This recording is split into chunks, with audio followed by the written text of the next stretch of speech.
This program is supported by REH King's Empire Corporation.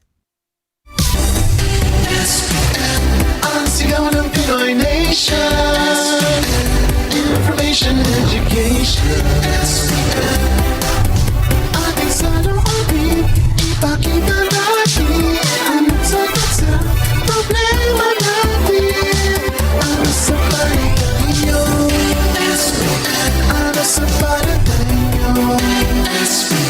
ano sa Palagay. Magandang Biyernes na umaga. Good morning, Ricky Girl. Good morning, Patty. It's our favorite day, Friday. Yay, Friday. Oh, yan na, weekend na po. Nako, marami talagang looking forward to the weekend kasi at least nakakapahinga. At yung rin, ibalita na rin natin, di ba, kagabi ang huling araw ng kilos protesta, yung Rally for Peace and Transparency. So, magandang naging outcome, naging mapayapa, naging malinis, orderly, di ba? The weather cooperated with them, o hindi inulan ng bonggang-bongga. Di ba? Sabi nga ni Timbog, ano lang, yung konting patak-patak lang, para hindi sila mainitan masyado. Para hindi na masyado mainitan. So, ayun, at least tapos na po yung yung kilos protesta. Ay, back to work na, back to school na ba ang mga tiga Maynila? Kasi kahapon suspended sila di ba? Dahil nga inasa magiging ma-traffic. So, good morning. It's a Friday morning. Ricky Girl, sa mga nakikinig po sa amin sa Radyo Aguila Jesse 62. Samahan nyo kami hanggang alas 10 ng umaga. Sa mga nanonood sa kanilang mga television set habang nagkakape-kape. Nagpapandesal. Naglulong silog, tap silog. Ano pa ba? Baksilog. Tosilog. Nasabi mo ng baksilog? Baksilog. Ano yung bang bacon? Steak silog. Steak silog. O yung mga nagkakape, nagtsotsokolate, nagkagatas. Lahat ng mga dapat bitamina para lumakas ang katawan. Mga nagki-King's Herbal Plus. King's Herbal Plus, magbanat ng buto. Dahil next week pa ang sweldo. Aray ko po. Nako. Aray ko po talaga. Oy, ito magandang balita ito. Hindi magandang balita pala. Sorry, erase. Iba yung naisip ko. Rewind. Speaking of work, di ba sabi nga natin, kailangan natin talaga kumain ng masustansya. Kasi nga talaga tayo araw-araw nagbabanat ng buto, kumakayod para sa ating pamilya, sa ating mga minamahal sa buhay. Kaya po ito, naglabas na po ang Gallup. Sabi nila, ang Pilipinas daw ay nasa tuktok, tops number 1 sa Southeast Asia na stress workplace. Ay, ganun? Diba? Philippine top Southeast Asia in workplace stress. So, ibig sabihin, yung ating mga yung pinapasukan natin mga trabaho, talagang ramdam natin ang pagka-stress. Ikaw ba, pumapasok ka dito, stress na stress ang feeling mo? Nasi-stress ka ba? Kasi, ako sabi nga nung anak ko, parang I thrive on work. So, mas nasa-stress ako kapag wala akong ginagawa. So, excited talaga ako kapag pumapasok ko. So, hindi ka nasa-stress sa trabaho? Nasa-stress lang ako. Pag wala kang trabaho? Pag walang trabaho, pag halimbawa malayong traffic, ganyan. O kapag halimbawa may stressful akong kasamahan. Yun, pero the work itself, I'm always grateful. You're grateful. Ikaw, Talaga. nasa-stress ka ba? Of course not. Ako nagbibigay sa kanila ng stress So, ayun na nga, ayon nga sa Gallup, sabi nga nila, ayon nga sa raw report, 50% daw ng mga Pilipinong empleyado ang nagsasabing nakakaranas daw sila ng matinding stress sa halos buong araw. Doble daw yan sa regional average at mas mataas pa sa global average. So, talaga that's why we top doon po sa Southeast Asia. Kaya nga, alam ba sa Japan, di ba nakwento ko sa'yo dati, talaga mandatory sa kanila na meron silang 30-minute power nap na break tuwing hapon. May siesta talaga sila. Ayan. Tama. At mas nakakagulat habang bumababa na ang workplace stress sa mga karating bansa katulad nga ng Vietnam, Thailand, Malaysia at Indonesia, patuloy namang tumataas ang stress level ng mga manggagawang Pilipino. Bakit kaya? Ano kaya yung mga factors? Ano yung mga stressors for nila? example, ang nakaka-stress lang naman, halimbawa nga may biglaan traffic. lang. Yan, traffic. Yung nga biglaan na ganyan. Pero ang traffic din, naisip ko, parang para hindi kayo ma-stress, ay di umalis kayo Mas mas maaga. maaga.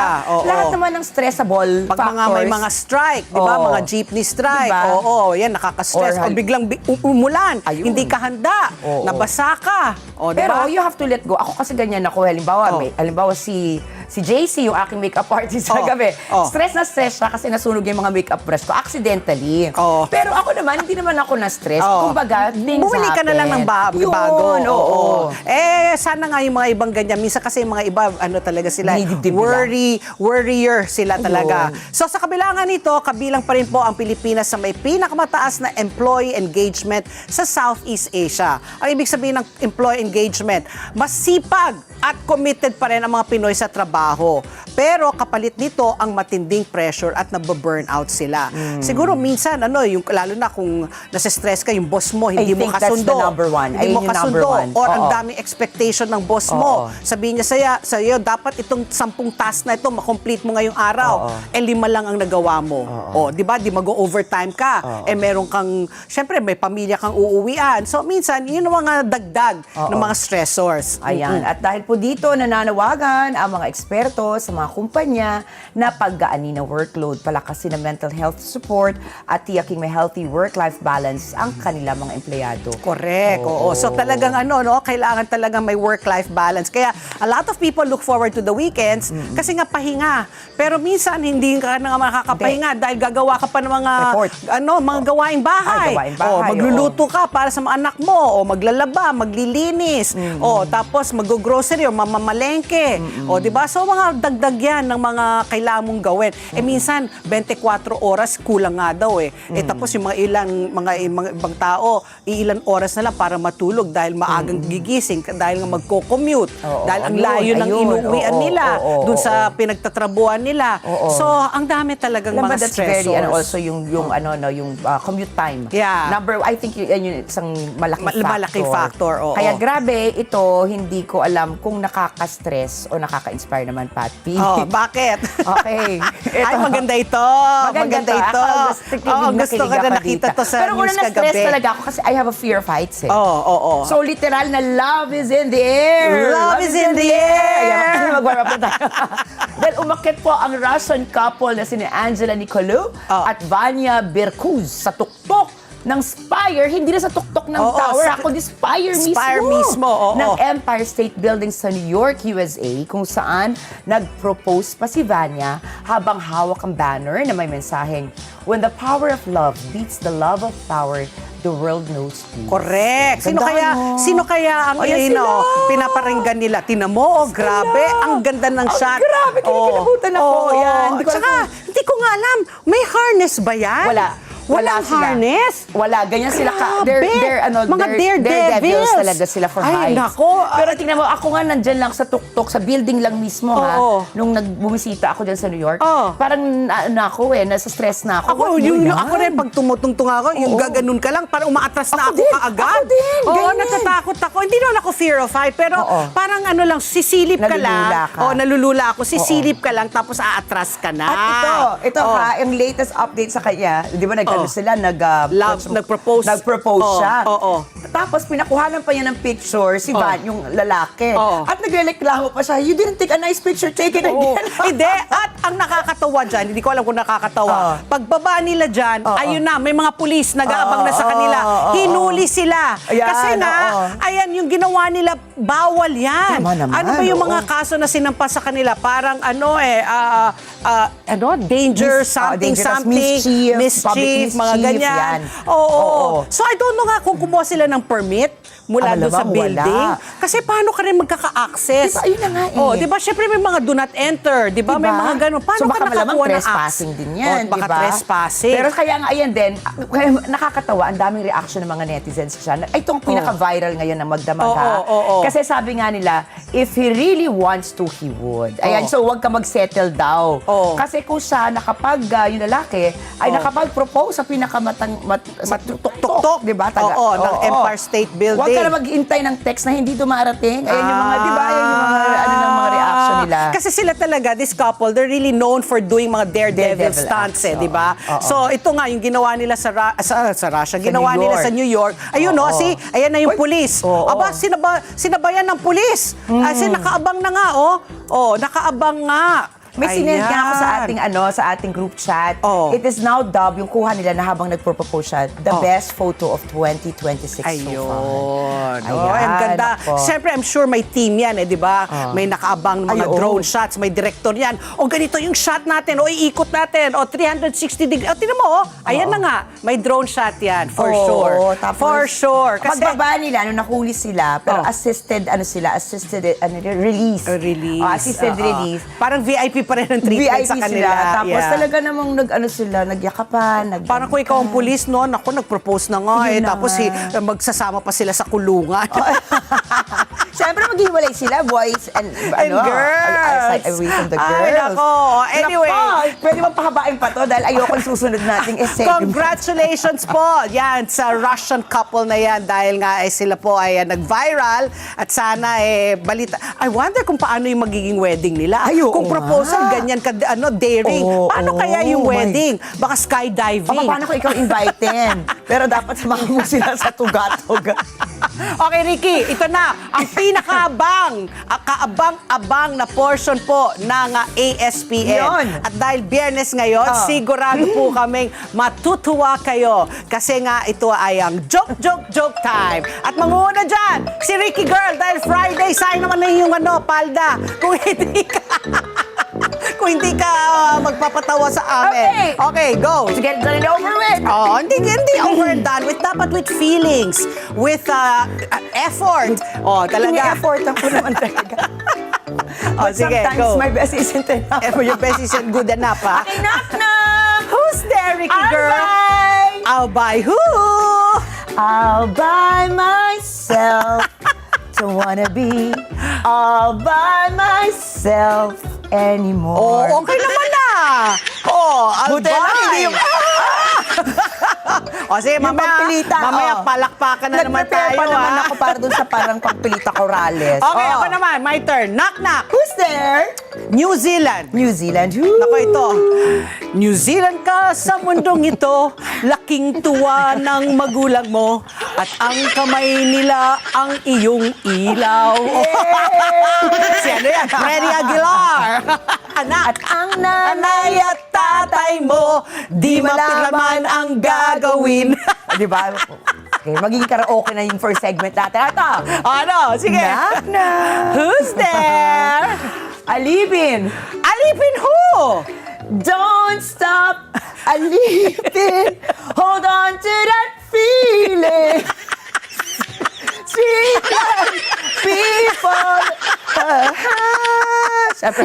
Sino kumanta niyan? Don't stop believing. Ano yan? Sino yan? Sino yan? Yung ano yan yung Pilipino. Journey! Journey. Si Arnel Pineda. Oh! Kay Arnel Pineda. Ito, nako. Ito.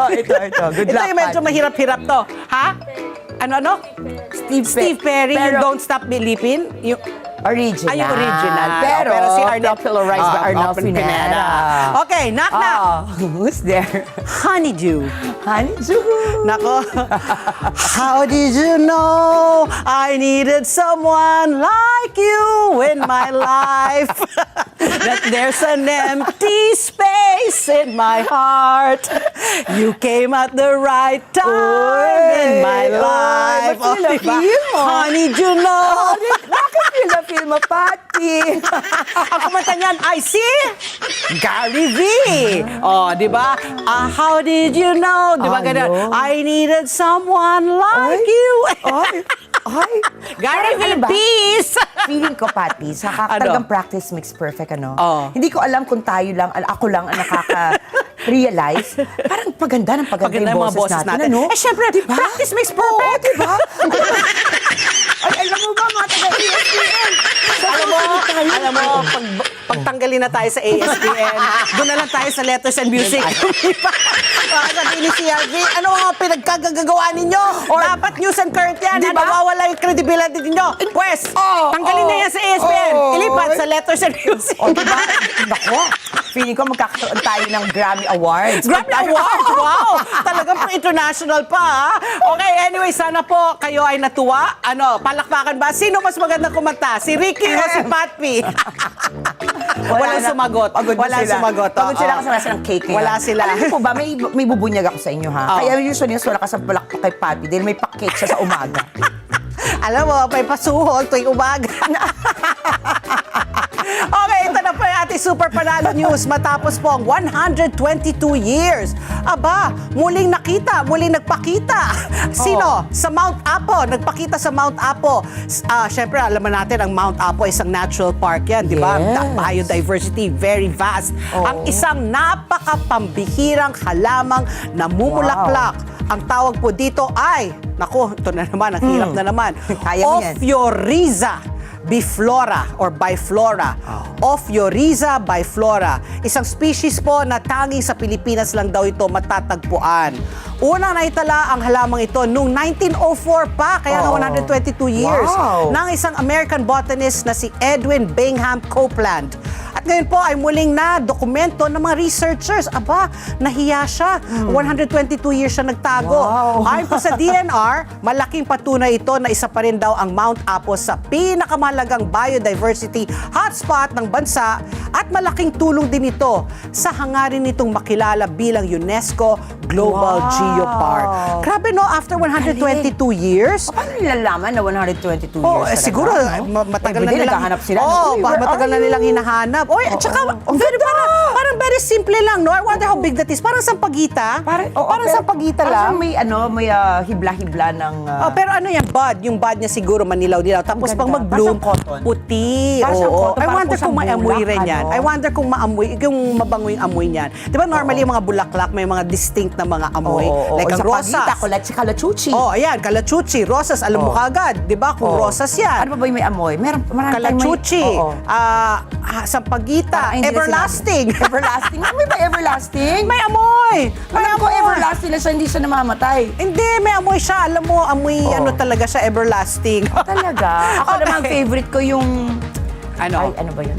Sige, wag na. O, ikaw, sige. Can you beat my story? Ito naman, Patpi. Ito isang bagong scientific breakthrough at achievement para sa mga Pinoy scientists matapos matuklasan ng mga researchers mula sa UP Los Baños ang bagong bacterial species na Streptomyces mayonensis sa volcanic soil na Mayon Volcano. Ayan, ayon sa pag-aaral, kabilang po ang bacteria na ito sa grupong pinagmumula ng maraming antibiotics na ginagamit ngayon. Mas exciting pa, may posibilidad din ito magkaroon ng antibacterial and anti-cancer properties.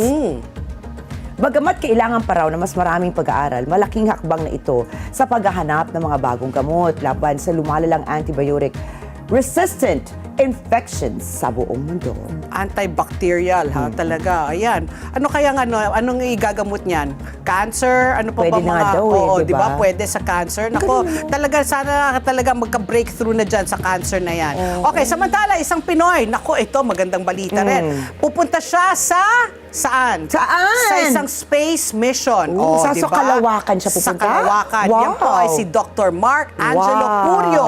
Mula po siya sa Adamson University, ang representative po ng Pilipinas sa Lunares Analog Astronaut Mission sa Poland. Wow! Diba? Wow. Siya po ang ika-4 na analog astronaut ng Pilipinas at kauna-unang engineer na napiling sumali sa international mission na naghahanda na para sa future exploration sa Moon at sa Mars, sa Buwan at sa Mars.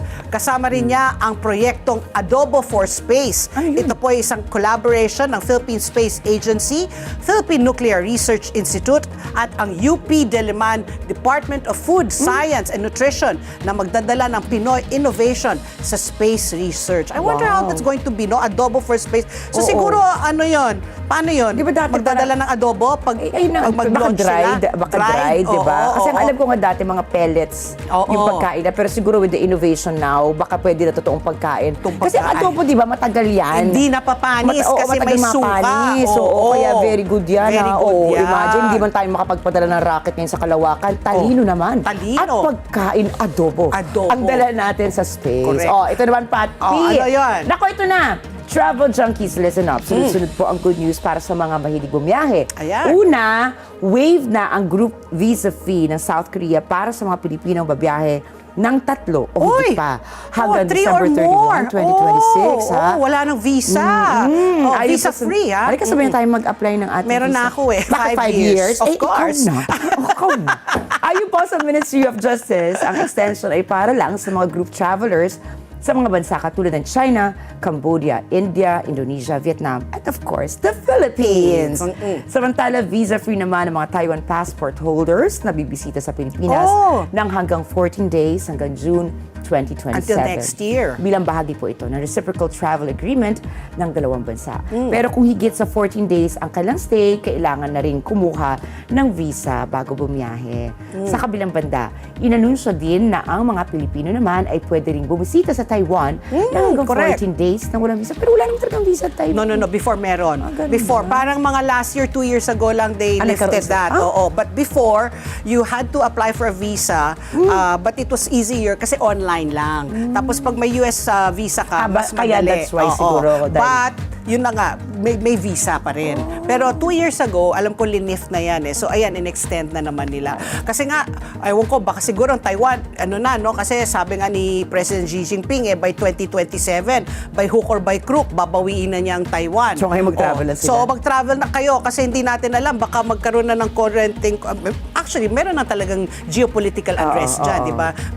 Between China and Taiwan. So maybe that's why they're also encouraging people now to visit. But Kasi I like tell. Taiwan. Napaka I like their mapayapa. food. Mapayapa. Naku, ayoko talaga yung stinky tofu. Hindi yun mas stinky tofu. Pero kumakain ka ng stinky tofu? No, I tried it once and never again. At least I try. Ako din. Ganun na. Parang kumakain ka lang ng imburnal. Okay, ano pa yung paalala mo? Hanggang 14 days nga po na walang visa. Maliban po, syempre, if you're a diplomatic or official passport holder. Wala. So, paalala na ito na hanggang July 31 lamang sa ngayon. At wala pang anunsyo kung palalawigin pa ito. At sa Vietnam naman, ito ang dami ng Pilipino na nagpupunta ng Vietnam, ha? Iba naman ang travel dahil papunta sa pagiging magulang ang atake. Magulang? Magulang? Naglunsad po ang kanilang gobyerno ng mga bagong incentives katulad ng mas mahabang maternity leave, libreng prenatal and newborn screenings, pati one-time cash incentive na aabot sa humigit kulang $228 para sa mga nanay na kwalipikado. So ito mga for Vietnamese. Yes, Ayon po sa UN Population Fund, malaking pagbabago ito sa polisiya ng bansa. Mula sa mahigpit na pagkontrol sa family planning noon, mas nakatuon na ngayon ang Vietnam sa pagpapalago ng kanilang populasyon.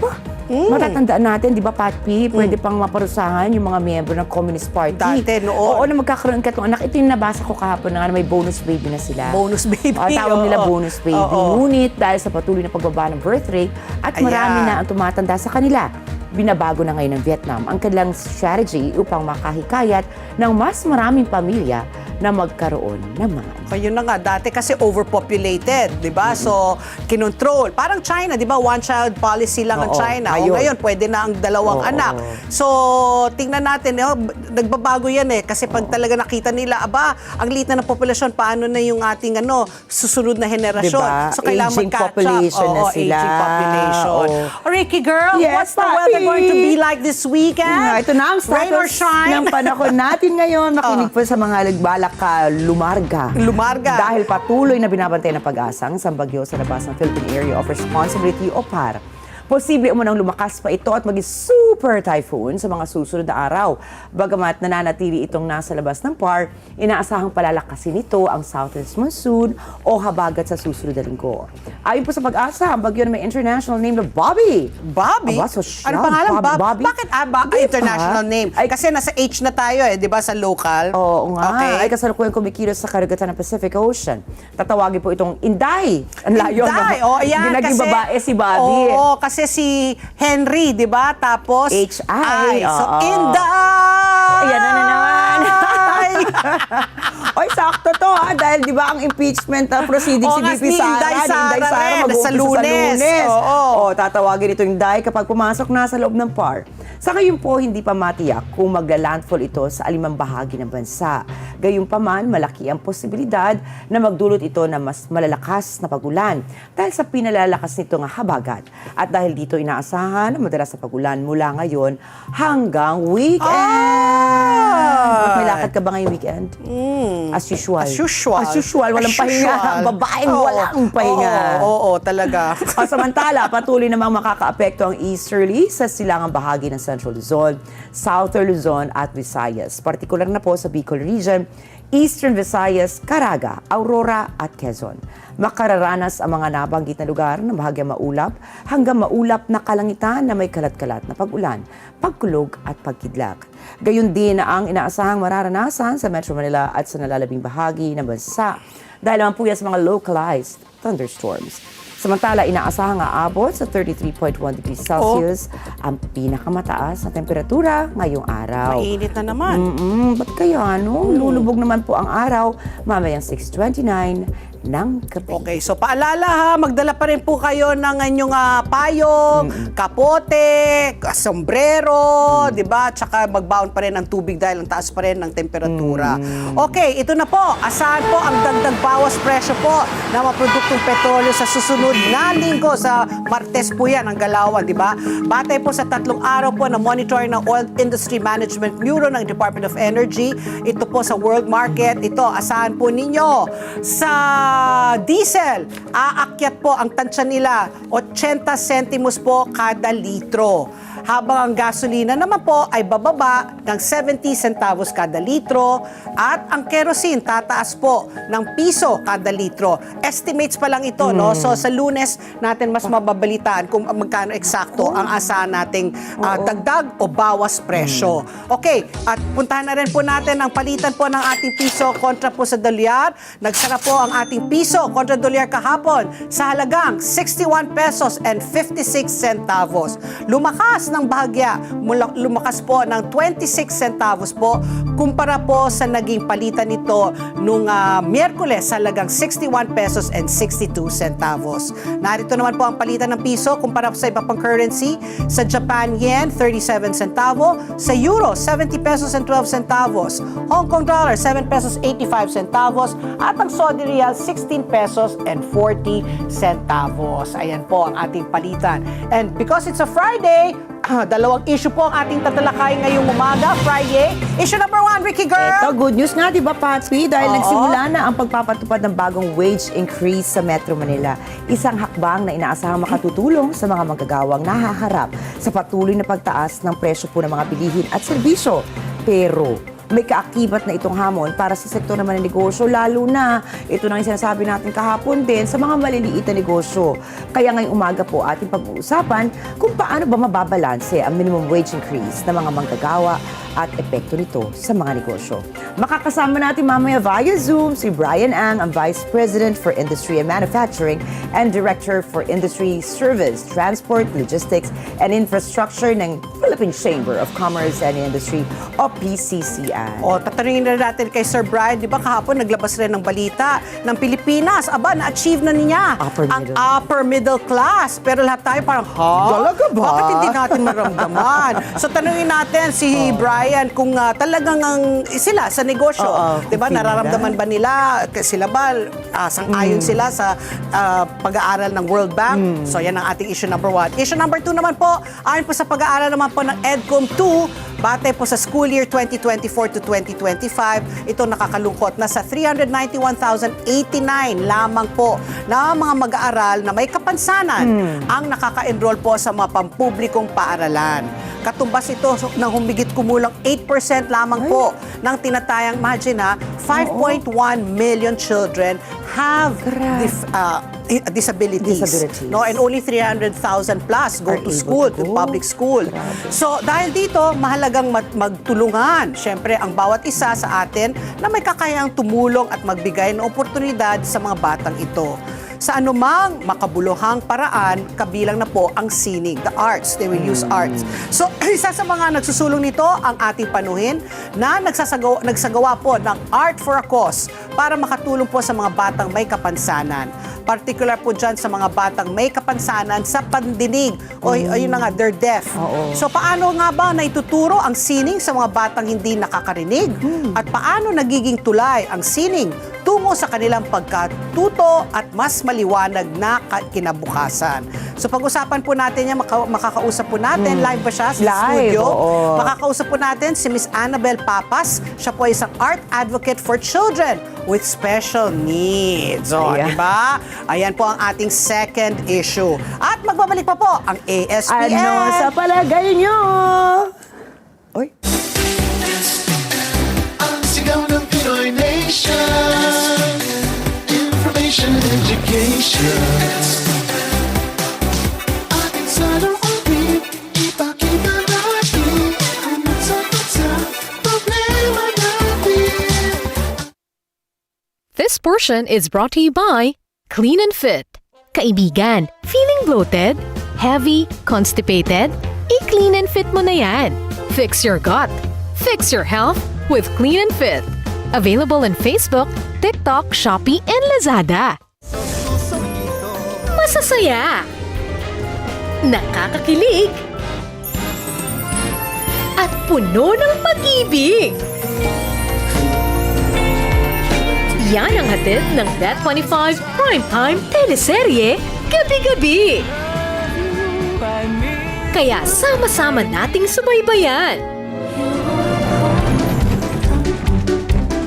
Simula 7:30 ng gabi, Wonderful Mama. 8:00, Kimchi Family. 8:30, You Are My Hero. At pagsapit ng 9:00, Rising with the Wind. Sa magaganda at dekalidad na programa ng Net25 Primetime Teleserye. Siguradong gaganda ang mood ng gabi nyo. Let's get together sa Net 25. Sa Net 25. Mukhang okay ka na. Ang swerte ko. Huwag mo akong pagbigyan sa laban. Simula na ng competition nila Tristan. Yung kamay mo, ayos lang? Pero, ready na ba talaga siya? You Are My Hero. Panoorin mamaya, 8:30 p.m. Dito lang sa Net25. Let's get together sa Net 25. Sa Net 25.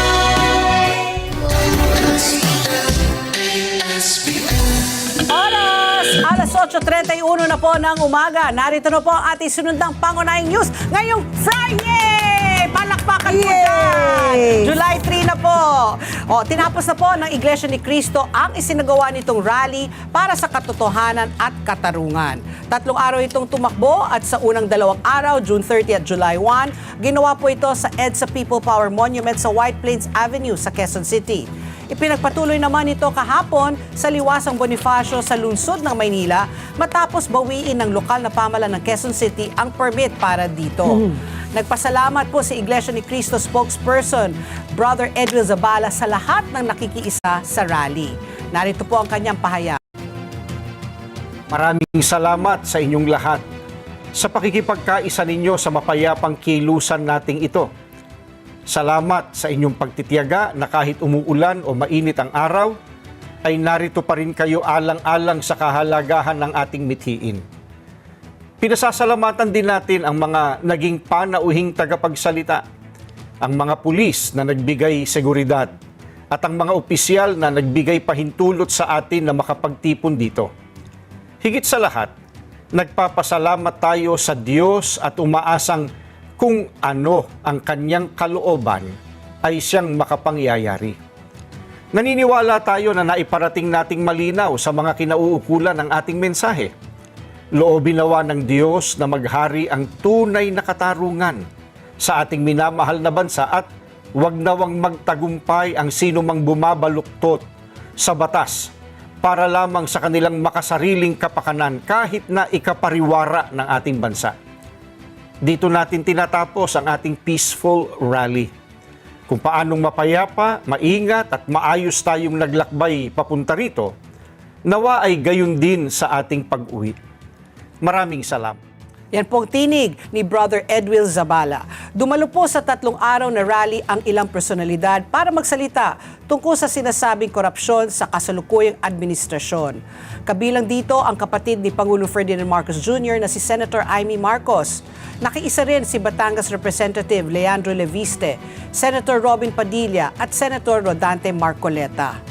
Naging sentro rin ng mensahe ng rally ang pagkontra ng Iglesia ni Cristo sa napipintong pagsasampa ng kasong plunder laban kay Senator Marcoleta kaugnay ng 75 million pesos na donasyon sa kanyang kampanya para sa pagkasenador noong 2025. Nagmula ang donasyon sa 3 individual, kabilang na po dyan si dating Congressman Mike Defensor.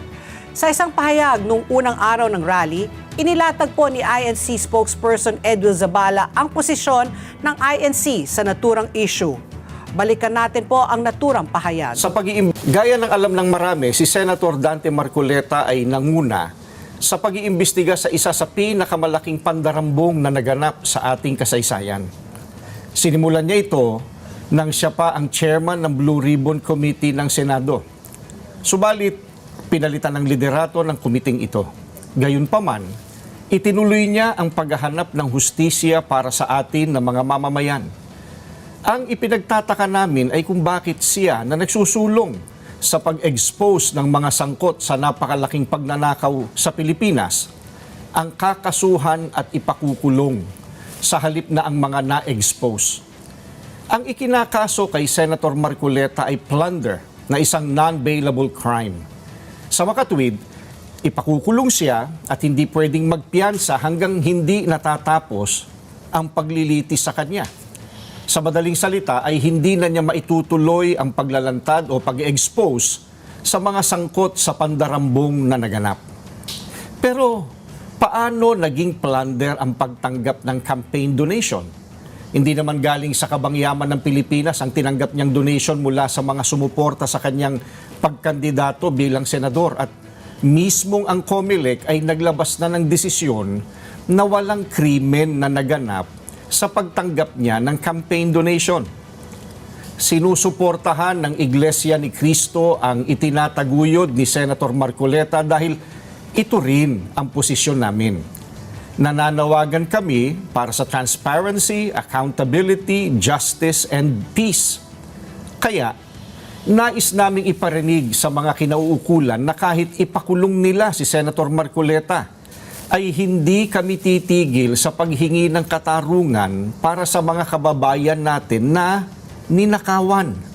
Gusto naming ipaalam sa kanila na isang injustice ang selective justice.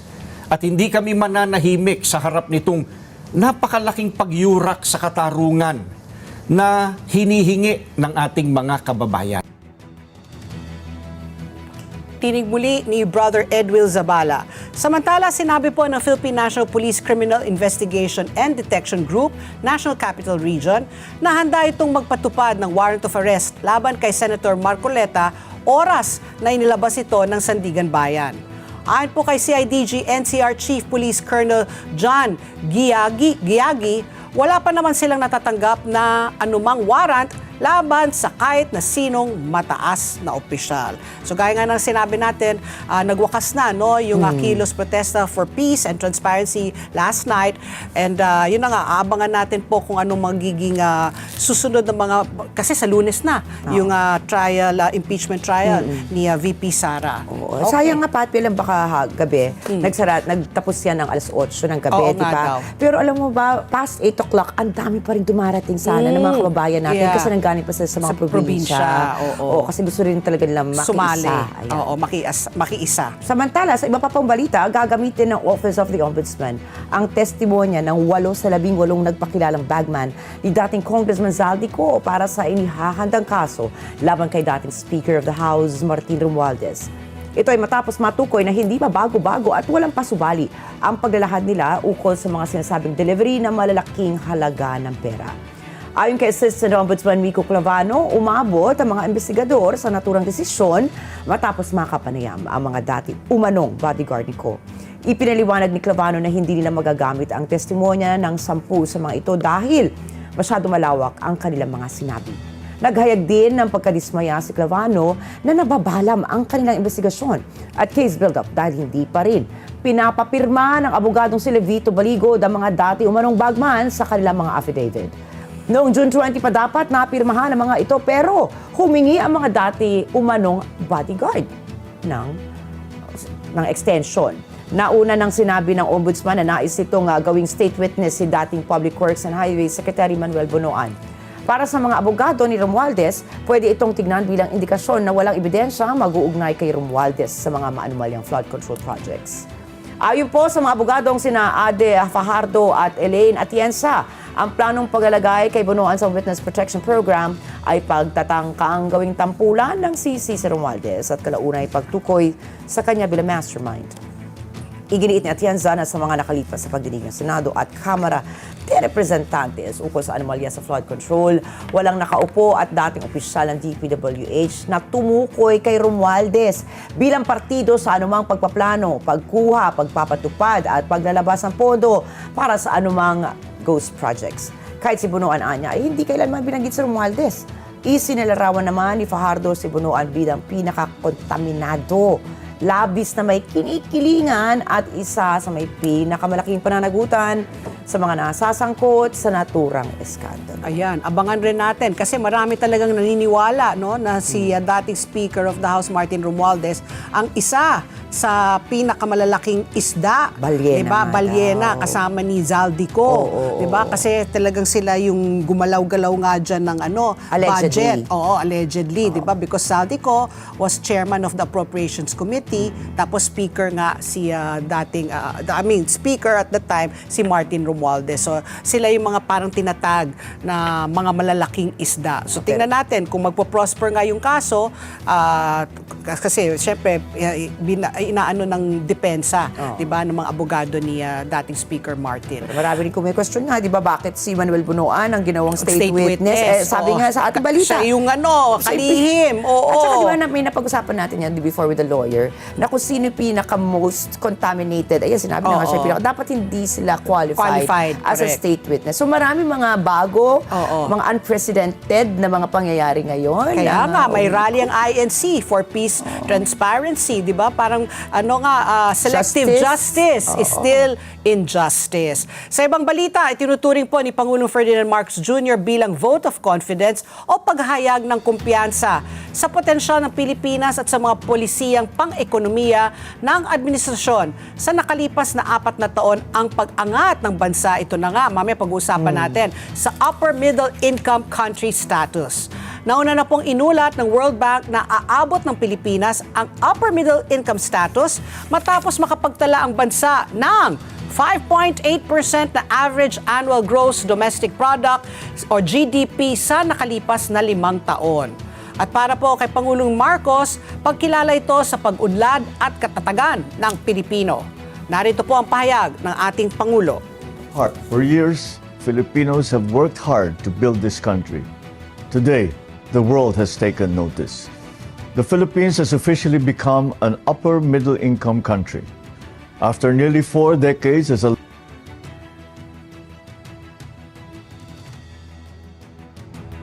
Nag-freeze po. Yan po ang tinig ng ating Pangulo. Ipinarating po ni Pangulong Marcos ang naturang pahayag mula sa Canada. At dumating doon si Pangulong Marcos kahapon para sa kanyang 4 na araw na opisyal na pagbisita sa imbitasyon ni Prime Minister Mark Joseph Carney. Nagharap na po ang 2 opisyal sa isang bilateral meeting kahapon. Nakatakda silang saksihan ang paglalagda sa iba't ibang kasunduan. Habang nasa Canada, harapin din po ni Pangulong Marcos ang ilang negosyante at maging ang Filipino community doon. Sabi mo nga, di ba, napakalaki ng Filipino community sa Canada. Wow, napakalaki talaga. So, good luck. Sana talaga ay at least may good news man lang tayong natatanggap. Pagbalik, oo. At least when he went to Russia, di ba, nung nagkita sa Putin, na-release yung siyam ng mga Pilipino. Ano kaya, pagbalik niya, anong good news ang ihahatid sa atin ng ating Pangulo? Samantala po, muling nakatanggap ang Office of the Vice President ng unmodified opinion mula sa Commission on Audit para sa taong 2025. Ano nga ba ito? Ito po ang ika-4 na nga na magkasunod na taon na nakatanggap ang OVP ng pinakamataas na audit opinion. Ayon sa OVP, ipinadala ng Commission on Audit o COA ang taunang audit report nito para sa calendar year 2025 sa pamamagitan po ng liham na nakapetsang June 16. Sinabi ng OVP na ang ika-4 na magkakasunod na unmodified opinion ay patunay na patuloy nitong pagsunod sa mga prinsipyo ng transparency, accountability, and maayos na pamamahala sa pondo ng pamahalaan. Batay sa 2025 Annual Audit Report ng COA, makatarungang naipakita ng mga financial statements ng OVP at sumunod ang mga ito sa mga umiiral na accounting rules and financial reporting standards. Nakasaad din sa ulat ng COA na makatarungang maipakita o naipakita ang kalagayan pinansyal ng OVP noong December 31, 2025. Kasama ang financial performance, cash flows, pagbabago sa net assets o equity at paghahambing na aprobadong budget at aktwal na gastusin para sa nasabing taon.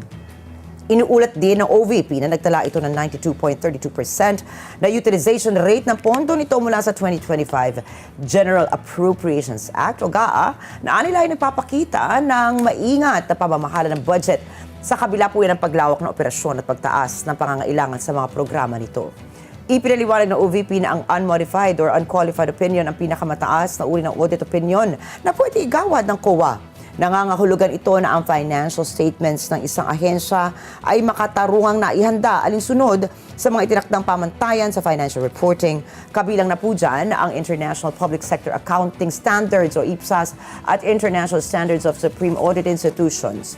Nilinaw naman ng OVP na ang audit opinion ay tumutukoy lamang sa presentasyon ng mga financial statements at pagsunod sa mga accounting and reporting standards. Okay, very good. At least pasado siya sa COA. But you know what, I'm wondering, Patty, dapat kasi sa ibang bansa, dapat naka-ISO na tayo, lahat ng ensya natin, international standard, international operating standards, di ba? Kasi ako man auditor, I'm a certified auditor for ISO. Talaga? Auditor? Checkbook mo nga ata, hindi ka marunong magbalanse. Okay, iba naman yun. anyway. Iba yung brains, iba yung sa pagiging, kaya nga may assistant. Kaya nga may assistant tayo. Okay. Pero iba yung pag. So hindi, for me, I think it's high time, kung hindi pa man, lahat na ng ahensya ng gobyerno, dapat i-ISO na, ISO certified na. Ako, ang sagot dyan, digitalization. Para talagang di ba, yun ang sinasabi nila, para wala nang and yung sinasabi nga crypto, yung blockchain, para hindi mo na talaga nadudoktor. But realistically, alam mo naman, marami pa rin na ayaw ng digitalization. Ayaw nila kasi nga, hindi na sila makakaparoon ng oportunidad. That's why I'm saying more than the ISO, we're already in the 21st century. That's really diba? the So why ideal shouldn't we also level up also, 'di ba? Parang hindi na tayo dapat we shouldn't accept yung mga analog ways because nga there's really room for corruption pag ganyan. Yun lang realistically. Kaya dapat ngayon kung hanggat hindi pa tayo handa na talagang buwagin po ang korupsyon, sana yung mga tao na lang i-prepare natin, yung mga ahensya natin i-prepare natin. So more or less, meron lang pamantayan. Ako, I still, more than the ISO, more than the ISO, is digitalization. Sa ating world news naman po, ilang linggo na pong nakararanas ng matinding heatwave ang maraming bansa sa Europa at ngayon nararamdaman na rin po ang labis na init sa North America. Lumalakbay na yung heatwave. Isang tinatawag po na heat dome ang nagdudulot po ng pagtaas ng temperatura sa malaking bahagi ng Canada. Nandun natin presidente. Nainitan kaya siya?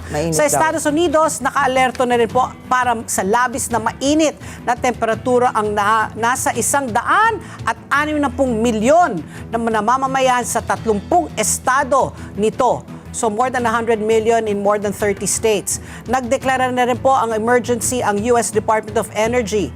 Sa Europa naman, mahigit 150 milyon, more than 100 million na naman, ang naapektuhan po ng pinakamalala at malawak na heatwave na naitala sa rehiyon. Sa Spain, may naitala na 1,028, 1,008 na patay dahil po sa init na naranasan sa Europa nitong nakaraang linggo. Mahigit po doble ito sa naitalang patay nung nakaraang taon. Grabe na ba we were talking about this? Yes. Siguro dahil hindi nga sila sanay sa init, na mamatay sa init. You mentioned also, I think, nung unang lumabas yan, na parang, they were built, supposedly, their homes, Yung mga- contrary to that. Heat resistant. They weren't built for heat. Kasi nga Europa yan eh. So, Hindi sila nakakaranas wala talaga, dati. hindi sila sanay talaga. So, even the homes were made for winter and for cooler regions. So, this is really new. So, again, reminder to, na ang climate change, hindi lang in theory, kasi may iba pa rin nagsasabi, ano lang yung conspiracy theory lang yung climate change. Hindi po, ito na eh. Ito na yung Ito actual na, datos nararamdaman na natin talaga. Okay, oras. Bakit paus na naman to? Baka kumanta rin. Oras, alas 8:48 na po ng umaga at magbabalik pa po ang ASPN. Sa palagay nyo? Ang sigaw ng Pinoy Nation. This portion is brought to you by Clean and Fit. Kaibigan, feeling bloated? Heavy? Constipated? I-Clean and Fit mo na yan. Fix your gut. Fix your health with Clean and Fit. Available on Facebook, TikTok, Shopee, and Lazada.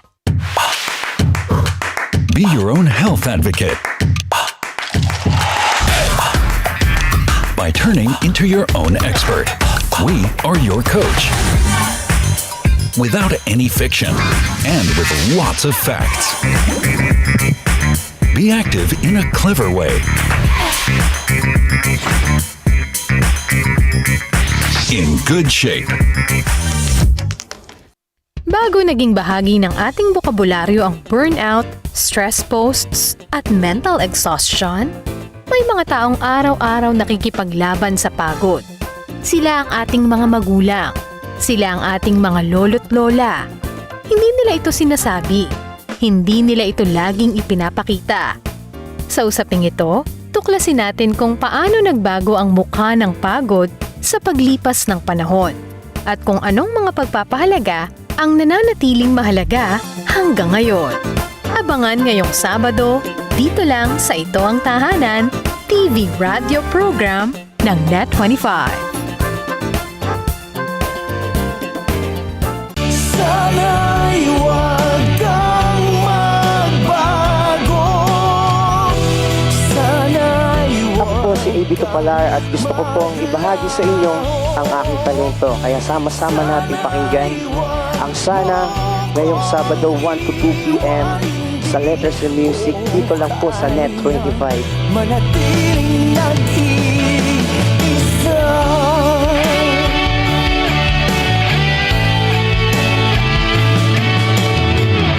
Nag-iisa sa sulok, malayo ang Oras, alas 8:51 na po ng umaga. Ricky Girl, take it away. Target ng Canada na ihayag sa susunod na linggo ang unang 10 bansang magiging founding members ng isang bagong pandaigdigan defense bank sa gaganapin NATO Summit sa Turkey. Layunin po ng tinatawag na Defense, Security and Resilience Bank o DSRB na maglaan ng abot-kayang pondo para palakasin ang kakayahan ng depensa sa mga kaalyadong bansa. Ayon sa pangunahing negosyador ng Canada na si Isabel Huden, umaasa silang makakalikom ng bangko ng halagang $133 bilyong dolyar para pondohan ang mga proyektong may kaugnayan sa seguridad at depensa. Sinabi rin niya ang karamihan sa mga unang sasaping bansa ay inaasahang magmumula sa Europa bukod sa Canada. Pero hindi pa anya pinalalistahan dahil nagpapatuloy ang negosasyon sa magiging ambag ng bawat bansa. Sa ngayon, tanging Luxembourg pa lamang ang hayagan nagpahayag na suporta sa nasabing proyekto. Posible ring sumunod ng South Korea habang pinag-aaralan din ng Germany, Italy, Spain, Turkey, Belgium at Ukraine ang panukala. Samantala, pinili naman po ng United Kingdom and Netherlands na ituon muna ang kanilang suporta sa sarilang Defense Financing Initiative. Ililunsad ang panukalang DSRB bilang matinding tugon o bilang tugon sa tumitinding pangangailangan ng depensa sa mga kaalyadong bansa ng NATO. Kasunod ng papatuloy na digmaan sa Ukraine, lumalang ang tensyon sa Russia at lumalawak na kakayahang militar ng bansang China. Umaasa po ang Canada na magiging mahalagang hakbang ang NATO Summit sa Turkey para makuha ang sapat na suporta at tuluyang maisakatuparan ang nasabing proyekto. Okay, ano na kaya dyan? Oras muna tayo. Alas 8:52 na po ng umaga para sa ating police report. Pinaigting ng Philippine National Police ang mga hakbang para sa kaligtasan ng kabataan mula sa mga banta sa online hanggang sa mga insidente ng bullying sa mga paaralan. Inatasan po ni PNP Chief Police General Jose Melencio Nartates Jr. ang Anti-Cybercrime Group na paigtingin ang cyber monitoring laban sa mga online platform at transnational groups na umano'y nang hihikayat sa mga menor de edad na masangkot sa violent extremism. Kasunod ito ng investigasyon sa pamamaril sa isang paaralan sa Tacloban City kung saan sinisiyasat ng mga otoridad ang posibleng naging impluensya ng tinatawag nilang 764 network at ng marahas na online game tulad ng Gorebox sa dalawang menor de edad na suspect. Makikipag-ugnayan din po ang PNP sa mga Foreign Law Enforcement Agency para matukoy ang lawak ng operasyon ng naturang grupo at alamin kung may iba pang kabataang Pilipino na naging target nito. At kasabay nito, pinag-aaralan din po ng PNP ang pagtatatag ng mga anti-bullying help desk sa mga paaralan bilang suporta sa programa ng Department of Education para sa mas ligtas na learning environment. Ayon po kay Nartates, layunin nitong maagapan ang bullying bago pa ito mauwi sa mas seryosong paglabag o krimen. Posible ring pangasaliwaan ng mga tauhan ng Women and Children Protection Desk ang pagtanggap ng mga reklamo at pagbibigay ng agarang tulong sa mga biktima. Giit po ng PNP, hindi lamang po sa lansangan kundi maging sa cyberspace at loob ng mga paaralan, dapat tiyakin ang kaligtasan ng mga kabataan. Ako, sangayon ako dito, maglagay talaga ng help desk sa mga paaralan, lalo na pag mga public schools na ang laki ng populasyon, yung mga libo-libo, di ba? So at least you feel safe, it's a deterrent. If you see there's a police desk in the, di ba? Inside your school, then mag-iisip ka kung gagawa ka ng di ba? Kabalastugan kung mananaksak ka, mambubugbog ka, mamamaril ka. Pero so, again, deterrent. goes back to the problem na pag-usapan natin yan dati with our guest before. Yung bilang ng pulisya, kung magkakasya, kung sasapat ba.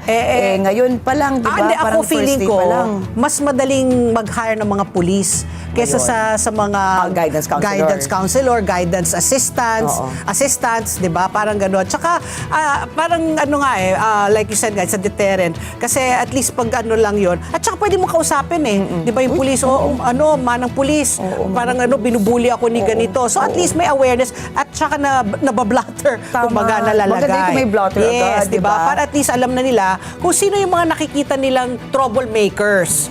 Di ba? Yan, maganda po yung help desk pero again, like, katulad ng pinag-uusapan natin the past weeks, Patty? Yeah. It always just scratches the surface. I mean, there are deeper problems, but at least nga, these are deterrents lang para hindi na magkaroon ng violence sa eskwela. Ayan muna yung mga unahin natin. Yeah. Samantala po, naglabas na mas mahigpit na mga alintuntunin ang Department of Education, the DEPED, para palakasin ang seguridad sa mga paaralan.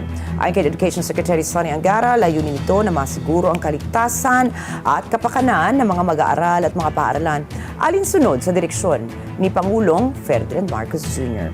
Nakasaad ang mga bagong panuntunan sa DEPED Order No. 006 Series of 2026 bilang bahagi ng pinagting na school safety campaign ng ahensya. Itinuturing ng pinakamabigat na paglabagang bomb threat, pagdadala ng mga nakamamatay na armas, hazing, sexual assault at iba pang maluluhang krimen sa loob ng paaralan. May kaugnay na parusang non-readmission o tuluyan pong pagtatanggal sa mga mapatutunayang lumabag kasabayang ng agarang pagpasa ng mga kaso sa mga otoridad at social welfare agency. Kabilang din sa mga bagong panuntunan na mandatory risk assessment, confidential na pag-uulat ng mga insidente at agarang pagbibigay ng mental health and psychosocial support sa mga apektadong mag-aaral. Samantala, nilinaw po ni Education Secretary Sonny Angara na hindi praktikal na solusyon ang paglipat sa online classes para sa maraming estudyante. Ayon kay Angara, hindi pa rin ito madaling ma-access na nakararaming mag-aaral dahil nga sa limitadong internet connectivity at kakulangan sa mga gadgets. Nakatuon ang DEPED sa pagpapalakas ng seguridad sa mga paaralan sa pamamagitan ng mas mataas na police visibility, dagdag na security guards, paggamit ng metal detectors, CCTV camera, at iba pang safety measure. Pat, it's so amazing how in a few months, yung priority ngayon ng DepEd, nag-shift. Dati classroom. Ang pamantayan ngayon mental health. Security tsaka mental health. Oo, di ba? Which talaga naman ever since talaga, yung mental health is really an issue na talagang inaano na ng DepEd at saka ng mga ibang mga mga doktor, 'di ba talagang lumalala na talaga eh. 'Di ba every time we talk to mga doctors, sabi nga nila mental health talaga is a serious problem. Na dati kasi hindi naniniwala yung matatanda Hindi dati dyan, nawawala. di ba? Oo. Pero di ba Tapos kasi lumala dahil nga sa pandemya rin kasi Exactly. nakakulong yung mga bata. Lalo na pag kunyari malitang ang inyong tahanan tapos wala Oo nga, kang kayo-kayo wala lang. kang privacy tapos Oo. lalo na pag toxic ang home environment mo, Tama. nag-aaway-away parate, 'di ba? So mas talagang nalulung tapos lagi ka na sa gadget mo, nakikita mo yung mga classmate mo post ng post, ang sasarap ng kinakain nila. Yun ang sinabi nga nila talagang yung inggit na factor na bakit mas maganda Comparing yung buhay them, niya. their lifestyle to others. To others. That's really something daw that's we should really look into. At saka like what you said, lalo na yung kung nasa loob na ng bahay, wala sila ibang kausap, sila ng pandemic, Yeah. Siyempre, doon sila naghahanap ng mga kausap sa online. Online, And doon yeah. na nade-develop, dyan na nag-start yung mga grooming. Correct. Diba? Yung mga Oo. hindi naman nila alam na activities before. Oo. And we have to remember, that is the pandemic, particularly in the Philippines, ay ang pinakamahaba na panahon na walang pasok yung mga bata. Bata. That's 700 days. So 700 days na nakakulong Kulong sila. sa bahay. And hindi naman, natanda mo dati, meron akong gustong-gusto na meme na nakita. We are in the same boat. May nakilagay cartoons yan, caricature. Nung pandemya, we are in the same boat, pero hindi totoo. Kasi yung ibang boat, yung ibang bangka nila, maganda yung bangka nila. Yung iba, sama-sama, ilang silang tao sa isang bangka na lumulubog na. Bangka, yung mga iba nakayate. Oo. Yung mga iba naka-cruise line. Oo, yung iba may butas na yung kanilang bangka, na sulusot na yung tubig. Iba-iba. Kaya nga dapat, again, bilang mga magulang, bantayan po natin talagang mga anak natin. Alam natin, marami po sa ating mga magulang ay nagkakayod para maitaguyod ng mabuting pamilya, pero kailangan talaga panahon. They always say, psychologists, doctors say communication is really key. You really have to talk to your children. Parental Hindi guidance hindi yung talaga. nagte-text ka, yung kamusta ka, hindi ganon. Kailangan kausapin mo, how are you? Kasi doon mo nakikita yung body language, yung mata, di ba? Kung masaya, kung malungkot, kung naiiyak, kung may dinadaing, mayroong problema. Hindi sa text. Kasi they can always just say, I'm fine, mommy. Yeah, oo. But if you don't see your children, you don't talk to your children, you'll never know. So it has to be open communication. Parental guidance and intervention is still key. Okay. Sa ibang balita naman po, kumalat po ang fake news ng umano'y school shooting sa bagong silangan na high school dyan po sa Barangay Payatas, Quezon City. Ayon po sa Quezon City Police District o QCPD, walang naganap po na pamamaril sa loob po ng paaralan at nananatiling ligtas ang lahat ng mga estudyante, guro at kawani. Nagsimula po ang pagkabahala bandang 9:00 ng umaga matapos umalingaw-ngaw ang malakas na ingay na napagkamalang mga putok ng baril. Ay, nako, fake news. Nasa paralan din po ng mga oras na yon ang mga tauhan ng Payatas Bagong Silangan Police Station para sa isang nakatakdang pagpupulong kasama ang mga pamunuan ng paralan. Agad naman po nilang sinuri ang pinagmulan ng ingay. Nalaman po na ang malakas na tunog ay nagmula sa isang construction site na malapit sa paaralan. Matapos ang masusing verifikasyon, kinumpirma po ng QCPD na walang banta sa seguridad at agad din na ipagpatuloy ang mga klase at iba pang aktibidad sa paaralan. Muli naman po nagpaalala ang QCPD na maging mapanuri at responsable sa paggamit ng social media para maiwasan ang pag-post ng maling impormasyon na pwede magdulot ng takot at kalituhan sa komunidad. So ano pala siya, false alarm. It was dahil sa construction site na pagkamalang gunshots, di ba? Mabuti na yung paraning at least, di ba? paraning. Mabuti na yun na handa ka kasi siguro dahil sa nangyayari nga, di ba? The Syempre, past everybody days, di ba? talaga, red On alert. their toes na ngayon tayo lahat. Mas Everybody mabuti na talaga. yan. Correct, dapat. Oras, 9:02 na po ng umaga. Sa aming pagbabalik, kasabay po ng ipinatupad na wage increase, usap-usapan ngayon po ang magiging epekto nito sa mga manggagawa at sa sektor ng negosyo. Abangan po natin dahil makakausap po natin si Brian Ang Vice President po for Industry and Manufacture and Director rin siya for Industry Service, Transport, Logistics and Infrastructure ng Philippine Chamber of Commerce and Industry o PCCI for short. Sa pagbabalik po ng ASPN. Sa palagay niyo? Ang sigaw ng Pinoy Nation, information and education. This portion is brought to you by REH King's Empire Corporation. What makes a place livable? It's more than just a location. It's about the life you can build there. In Mindanao, cities and municipalities are redefining what it means to live well. From affordable housing and safe communities to opportunities for work and business with industries that support thriving local economies. Mindanao's culture and heritage add color to everyday life, blending tradition with modern convenience with easy access to nature and outdoor recreation. Mindanao offers the perfect balance. Join us as we explore the places in Mindanao that are not just for travel, it's actually livable. Only on Net 25. Let's net together sa Net 25. Sa Net 25. Sa dami ng usap-usapan, alin ba ang dapat paniwalaan? Magandang umaga, Pilipinas! Luzon, Visayas at Mindanao. Siyempre po, worldwide. Balitang may basehan, komentaryong may laman. Kasama sina Jen Subarjaga at Nelson Lubao. Tuloy ng maglilingkod bayan. Balita, komentaryo, totoo. 100%. Lunes hanggang Biyernes, alas 5 ng umaga, dito lang sa Net 25. Let's net together sa Net 25. Sa Net 25.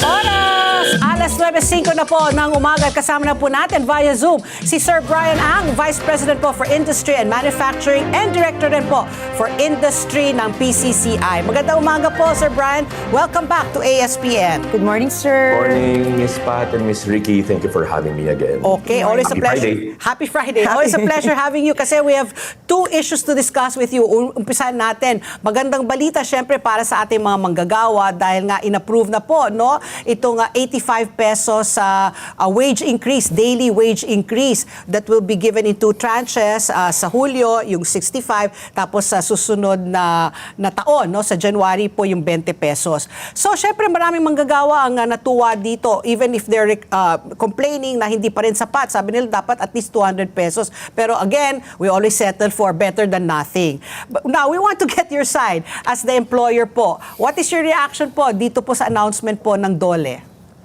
Well, Miss Pat, unang-una, let's recognize na deserving ang manggagawa ng increase no, sa kanilang wages dahil sa hirap ng buhay today. Yung take-home pay nila hindi naman tumataas. Tapos inflation pa. So nagmamahal talaga lahat ng bilihin. But on top of that, whenever you talk about wages, kailangan ibalanse mo yung needs ng manggagawa sa capability to pay ng employer o ng negosyante. Today kasi, ang problema ng negosyante, hindi pa tapos yung Middle East crisis. So nasa state of energy emergency pa ang ating bansa. Pangalawa, patuloy na pataas yung kuryente na binabayaran natin. So itong increase in wages, isang dagdag na burden na naman ito sa ating mga negosyante, lalo na sa ating small and micro enterprises. Kasi any small increase or addition sa cost nila, malaki ang epekto nito. Magdi-delay ang kanilang expansion, baka magbawas sila ng tao, and worst case, baka magsara pa sila. So, my follow-up question there is, Brian, is you recognize nga na talagang deserve naman ng manggagawa yung increase dahil nga ang daming factors, ang taas na ng bilihin, inflation. How do you balance that? To you, I understand where you're coming from. So, how are you going to, where will you find the win-win situation? Where will you find the middle ground? So that hindi naman magsara, hindi naman kayo kailangan mag-lay off. So ano yung win-win situation? Actually, for me, kung ako ang masusunod, we were hoping that with this wage increase, kung pwede sana, dinifer mo na lang all the way to January 2027. Because 2026 has been a very, very difficult year. We had the US tariff situation. We had the Middle East crisis. Hindi pa rin naman bumabalik sa normal levels yung ating crudo. And then now, merong threat nitong pagtaas ng presyo ng kuryente kasi magkakaroon daw ng El Nino. On top of that, may mga rotating brownouts na sa Visayas. So ang daming fine-face. And then yung dollar natin, fortunately, is at an all-time low din. So paano makakatulong sa negosyante ito, no? If you add all of these things up. Had you moved it later on to, let's say, 2027, at least may konting relief, magkaroon kami ng konting ramp up towards Makabawi. this increase. Anyway, split mo na rin into 2 tranches. Might as well just backload it into the second tranche. Yun po sana ang makakatulong. But this does not mean na hindi namin nire-recognize ang needs ng manggagawa. In fact, ang needs ng manggagawa natin, hindi lang naman madadaan lagi sa wage increase. Pwede naman yung gobyerno, for example, tumulong in the sense na pag nagbibigay ka ng income tax holiday, itaas mo na yung bracket ng income tax holiday mo from 21,000. Na-mention ko na to before, itaas mo let's say to 50 or 60,000 para mas maraming tao makapag-enjoy nito. Lalaki yung inuuwi nilang sahod, tataas yung consumption din nila. It will ultimately help the economy. Okay, syempre Brian, Papi, sino naman manggagawang ayaw magkaroon ng increase sa sahod, ano? Kahit paano. Yes, hindi lang yung minimum wage kasi yung nangangailangan. Even the middle income wage earner. Whatever, di ba, kahit na middle income group ka, nagtatrabaho ka bilang yuppie or professional, or kahit nga ikaw yung mismong business owner, di ba, every small amount is a welcome amount. So, ay na rin ang sinasabi ko rin kahapon, nung unang lumabas ang balita nito, paano naman yung mga employers, di ba? I mean, it's really a tough situation to be in. Paano talaga ibabalanse, katulad nga na pag-usapan. Pero, meron naman sigurong magagawa din yung ating gobyerno kasi it cannot just be that the employers will always shoulder the cost, di ba? Meron ba? Correct me if I'm wrong, pero di ba they can lower down, for example, the productivity cost, the production, the business costs, di ba? Yung inflation, gawa nila ng paraan. Ano ba yung pwedeng intervention ng ating pamahalaan? Because if there's one thing na mapagkakasunduan ng both labor and business sector, mataas ang cost of living. So sa taas ang cost of living natin ngayon, kahit anong taas po ng ating pasahod ay hindi pa rin sasapat. Ngayon, ang tanong, sino ba talaga ang dapat lang laging sumalo? Ang employer lamang ba? Wala bang intervention na maaaring magawa ang ating pamahalaan?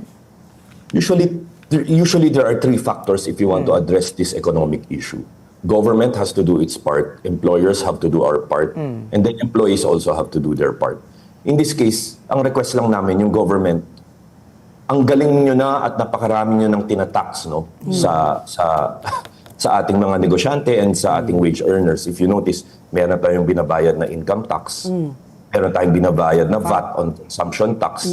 Pag nag-save ka naman sa bangko, tinatax ka pa niya rin. Pag kumikita ka ng interest sa bangko, tinatax ka pa niya rin.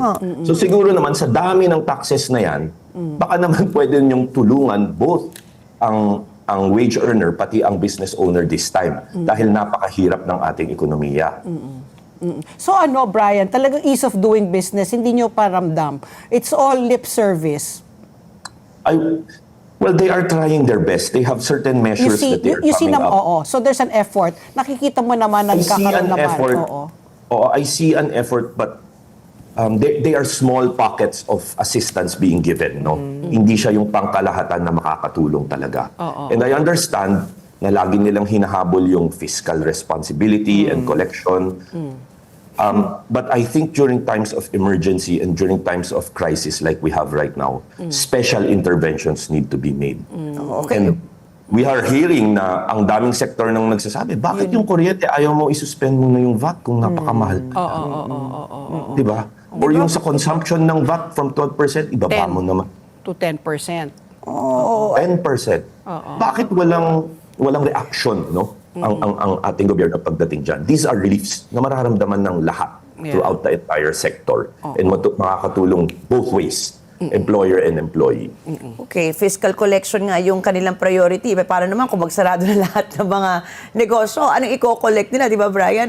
So, ang tanong ko ngayon, meron na ba kayong nakikinita na mga sektor na talagang matinding maaapektuhan itong wage hike? Yes. And meron na ba tayong, halimbawa, pinangangambahan na mga employers na nagsasabi na pwede silang magsara? Well, yung pagsara, pagdating itong sa small and medium, hindi pa naman umaabot sa ganun, no? Pero umaalma na sila. Na lalo na dito sa retail business, yung mga sa mall, and then nakikita rin natin yung mga food chains. These are not small businessmen, umaaray na sila. Kasi ang laki ng dagdag. Sa kanya, multiplier yung dagdag na yan. No? The bigger your chains are, the more retail network it you have. affects your bottom Multiplier line. yung effect. Hindi lang isa pinapasweldo mo, libo ang pinag-uusapan natin dyan. Na iinkrisan mo ng 85. So umaalman na sila and they were saying, bakit pa ito ginawa now? Bakit hindi na lang? So again, it's the retail business, it's the retail sector na Retail and food pinaka-apektado. chains po. Yung Retail and food F&B natin, umaaray na rin. Kasi- And then I'm sure yung construction industry, marami rin kasi silang minimum wage workers. And construction is really not at its best time right now. Right. Dami nga nag-stop nga ng mga construction, di ba? Dahil nga wala ngang dahil sa flood control. But I was wondering nga, Brian, itong wage increase, di ba? Syempre, yung regional tripartite. And the employers are well represented. Wasn't there any resistance to implement this right away? Like you said, no? You wanted to, if ever you wanted it deferred to next year, since nga 2 tranches, i-upload na lang doon sa second half next year. So bakit nga hindi ko rin nabalitaan na may pag-uusap. Normally rin mga 10 pesos na yun na nga much to the of the employee. 10 pesos, 15 pesos. Ano yan, parang pangpalubag loob. Well, last year, if you notice, last year, 2025, ang increase na binigay natin is 50 pesos. 50 pesos. And wala pang flood control noon, wala pa tong Middle East crisis. This year, naging 85. Ang alam ko, dapat 200 pesos talaga ang hinihingi ng mga manggagawa. Yeah. And, because of the negotiations, napababa nila to 85, yung final number. The implementation, nag-agree rin sila na it was supposed to be in 2 tranches. So I am not directly part of the negotiations. But if I had to say, I would have requested na yes, I agree to 85, pero not 2026. Because 2026 has been a very difficult year. And it's unrealistic to expect yung mga negosyante natin to shoulder this burden. To shoulder. Okay. Let's move on to the second issue that we wanted to discuss. Ito nga, ikaw ba ay nagulat na ang Pilipinas daw, according to the World Bank, ay we have already achieved upper middle income status. And because nga of that, it's a 5.8% average annual gross domestic product in the past 5 years. What does this mean? And do you agree with this, or are you also a bit skeptical? Well, as a number, whenever the World Bank gives you an upgrade, it looks nice sa news at sa optics, lalo na sa international media and sa potential investors. An upgrade is still an upgrade. But there are certain realities we have to face. Yung disparity in income and wages ng mayaman at mahirap, hindi naman siya lumiit this time. Yung poverty rate natin parang nasa 52%, I last heard. Hindi naman din tumaas yung living conditions ng working class natin. In fact, they feel nga a constant erosion ng kanilang piso. Pakonti ng pakonti yung nabibili ng lakas na inflation. piso. Opo. So, if you look at this year, yung economic indicators natin, yung inflation natin almost 7%, which is very high. And then yung GDP natin has slowed down to 2.8. Parang may disconnect between that World Bank report and the realities on the ground dito sa Pilipinas. And something I would like to point out then, Ms. Pat, is whenever World Bank gives you this upper income classification, nagtitrigger yung pagtigil ng concessionary rates pag uutang tayo sa foreign lending agency. Ibig sabihin, yung dating murang below commercial rate na binibigay ng World Bank, ADB, etc., most likely ititigil na niya yan. Parang bilang magulang, if your child comes to you one day, dad or mom, nakakuha ako ng magandang sweldo, let's say 6 digits, long-term contract, we are happy as a parent. Pero sasabihan natin sa kanya, anak, baka naman ngayon, kaya mo na mag-isa, you don't have to live with me na umupa ka na ng sarili mong apartment, bayaran mo na yung sarili mong kuryente, grocery, pamalengke. Parang ganun ang nangyayari sa Pilipinas. Dahil upper middle income ka na, you do not deserve itong mga privileges of a lower income economy. So in effect, and bakit ang importante kasi dito sa foreign lending, siya ang nag-fund ng mga mahal na infrastructure natin. Metro Manila Subway or South Commuter Railway, lahat yan foreign funded. And I personally am always advocating for foreign funding. Kasi sa ganyang mode of procurement ng infrastructure, walang ghost project, Yeah, correct. walang maleta, Oo, walang oo. substandard. Oo, Kasi nakatutok yung foreign lending agency. Oo. And many times, itong nagpautang na agency, siya pa yung magno-nominate kung sino yung mga qualified na contractor mo. So wala yung mga fly-by-night, yung mga job licenses. Puro legitimate ang mga contractor. Kaya ako gusto laging Foreign idaan sa lended. PA yung malalaking infrastructure natin. Kaso lang, dahil dito sa upgrade na nakuha natin, most likely mawawala na itong special rates. Foreign aid man to, commercial rate naman siya na. Oo. So parang, correct me if I'm wrong, parang nakikita ko, it serves more the purpose for the World Bank because they can slap now a higher interest rate compared to when we were lower middle class instead of upper middle class. But isn't that also going to put us in a more volatile situation kasi nga mas magiging baka hindi natin kakayanin yung mataas na interest rate, wala tayong mga foreign lending companies na mamumuhunan dito sa ating bansa. You are perfectly right na this announcement by the World Bank actually benefits them immediately. Yes, more than Because you have to understand, they are still a bank first and foremost, rather than a developing, rather than a ADB. supporting agency. Yeah. No? Bangko pa rin sila, kailangan pa rin nilang kumita. And so kung makapag-lend sila sa countries like the Philippines na maganda ang credit rating, tapos magagawan niya ng classification na hindi na kita kailangan bigyan ng any special treatment sa iyong loan, it is best for them. Now, ang problema sa Pilipinas, magmamahal yung cost of borrowing, magmamahal yung cost of infrastructure natin. Yeah. So normally, saan babawi yung gobyerno? Ang gobyerno magaling sa taxation. Naturally, ang pinakamadali sa kanya is magpataw na naman ng bagong buwis para sa ating mga kababayan. So, for example, digital tax, e-commerce tax. I-tax ang Netflix. I-tax ang sugar products, ang vape. So these are examples lang. I'm not saying they will do it. But these are examples of ano Where ang they can pwede gawin ng gobyerno to fund that gap na nawala sa atin dahil dito sa classification. So Kaya maaaring tayong mga taxpayer, tayong mga negosyante, tayo ang magfa-fund nitong difference. Hindi kasi yung gobyerno, ang income naman niya lahat galing lang sa taxes. Correct. Ay, very creative ang gobyerno, no? Pag halimbawa may isang magandang balita lang, ay, teka lang, buwisan natin yan. Parang pwede tayong kumita dyan. Parang ganyan yung nangyayari. Creative minds, to get nga their fiscal collection. Pero ito, so napag-uusapan na nga natin ito sa unang tingin, parang wow, good news. Kumbaga, kahilera na natin yung Vietnam, like the other Southeast Asian countries, alam natin siguro, mas nararamdaman nila yung gaan ng buhay kumpara dito. Pero parang, wow, parang nagkaroon tayo ng merit card, Pero hindi pala. So ano yung pakinabang o bentahe nitong pagkakaroon natin ng upper middle class na titulo? Kung halimbawa mas marami pala tayong mawawala sa atin, is there any advantage to this or it's just good on paper? As I mentioned, at least in optics, sa international optics-wise. But for the sa totoong buhay, sa ground nga, meron ba tayong, kumbaga may mahihita ba ang ordinaryong Pilipino or ang upper middle class na classified dito? I am hoping na this will help our stock market. Dahil sa upper middle class classification, mas maraming offshore wealth funds ang mag-i-invest sa ating Philippine Stock Exchange. Yan ang immediate na nakikita ko na pwedeng pumasok kaagad. Kasi let's say nag-pledge ang isang foreign investor, hindi mo naman makikita yan kaagad . Yung pledge niya para maging isang actual na negosyo will take months, sometimes even years, to actually realize. What investors are you looking into, Brian, na posibleng mag-invest sa atin? Well, itong Pax Silica na in-announce ng gobyerno sa New Clark City, I think is very promising.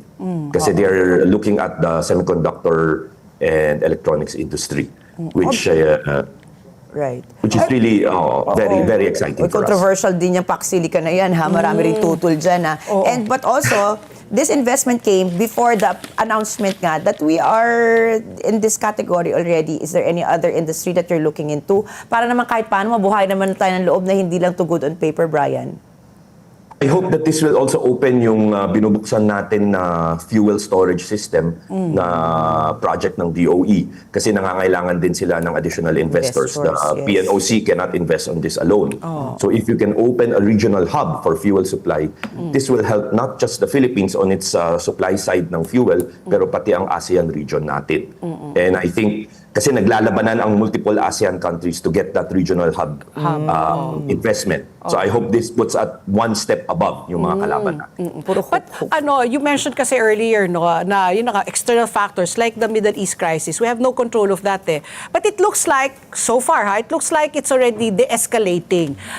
If that happens, so if we go back to the pre-Middle East crisis, do you think it will be good naman for us? The economy will grow faster, inflation rate will go down, di ba? Our GDP will increase. Do you see that happening? Kasi nobody expected this Middle East crisis to happen, di ba? We were all caught off guard. And unfortunately nga, we are 100% dependent on oil imports. So pag mag-normalize, nakikita mo naman ba na talagang, nga naman, dapat talaga upper middle class income na tayo. Talagang deserve ng manggagawa yung 85 pesos na salary wage increase na hindi naman dehado ang employer. Tama kayo doon, no? Pag nawala ang Middle East crisis, malaking epekto nito sa inflation. But at the same time, yung government natin, kailangan niya i-fast track yung public infrastructure spending. Kasi yung public infrastructure spending, tinigil ito since July of last year. Nung announce ni Presidente yung flood control scam. And up to today, hindi pa rin siya bumabalik sa previous levels. So yung pera ng gobyerno, hindi pa rin umiikot sa ating domestic economy. And the fastest way you can do that is through spending prudently and wisely, the right projects at the right price. So and based on what I know, even if DPWH is trying their best to fast track, kakaunti lang yung mga gustong sumali na legitimate contractors. So makikita mo, yung mga contracts dati, puro illegitimate, puro kalokohan lang talaga. Kasi ngayon, nung na-filter out mo na, bakit ang konti ng gustong sumali na legitimate contractors or kakaunti ang pumapasa sa qualifications, pre-qualifications? Ako dapat So yan ang nakikita kong critical pag natapos ang gera na kailangan pagtuunan ng pansin ng track. So imbis na dapat ang mantra ng administration ay build, dapat ngayon ay spend. Diba? Kasi really, di ba, money begets money eh. Kasi paano uulad ang ekonomiya kung walang gastusin, walang pambili, walang panggasto. So talagang kumbaga the growth is nasa-stagnate.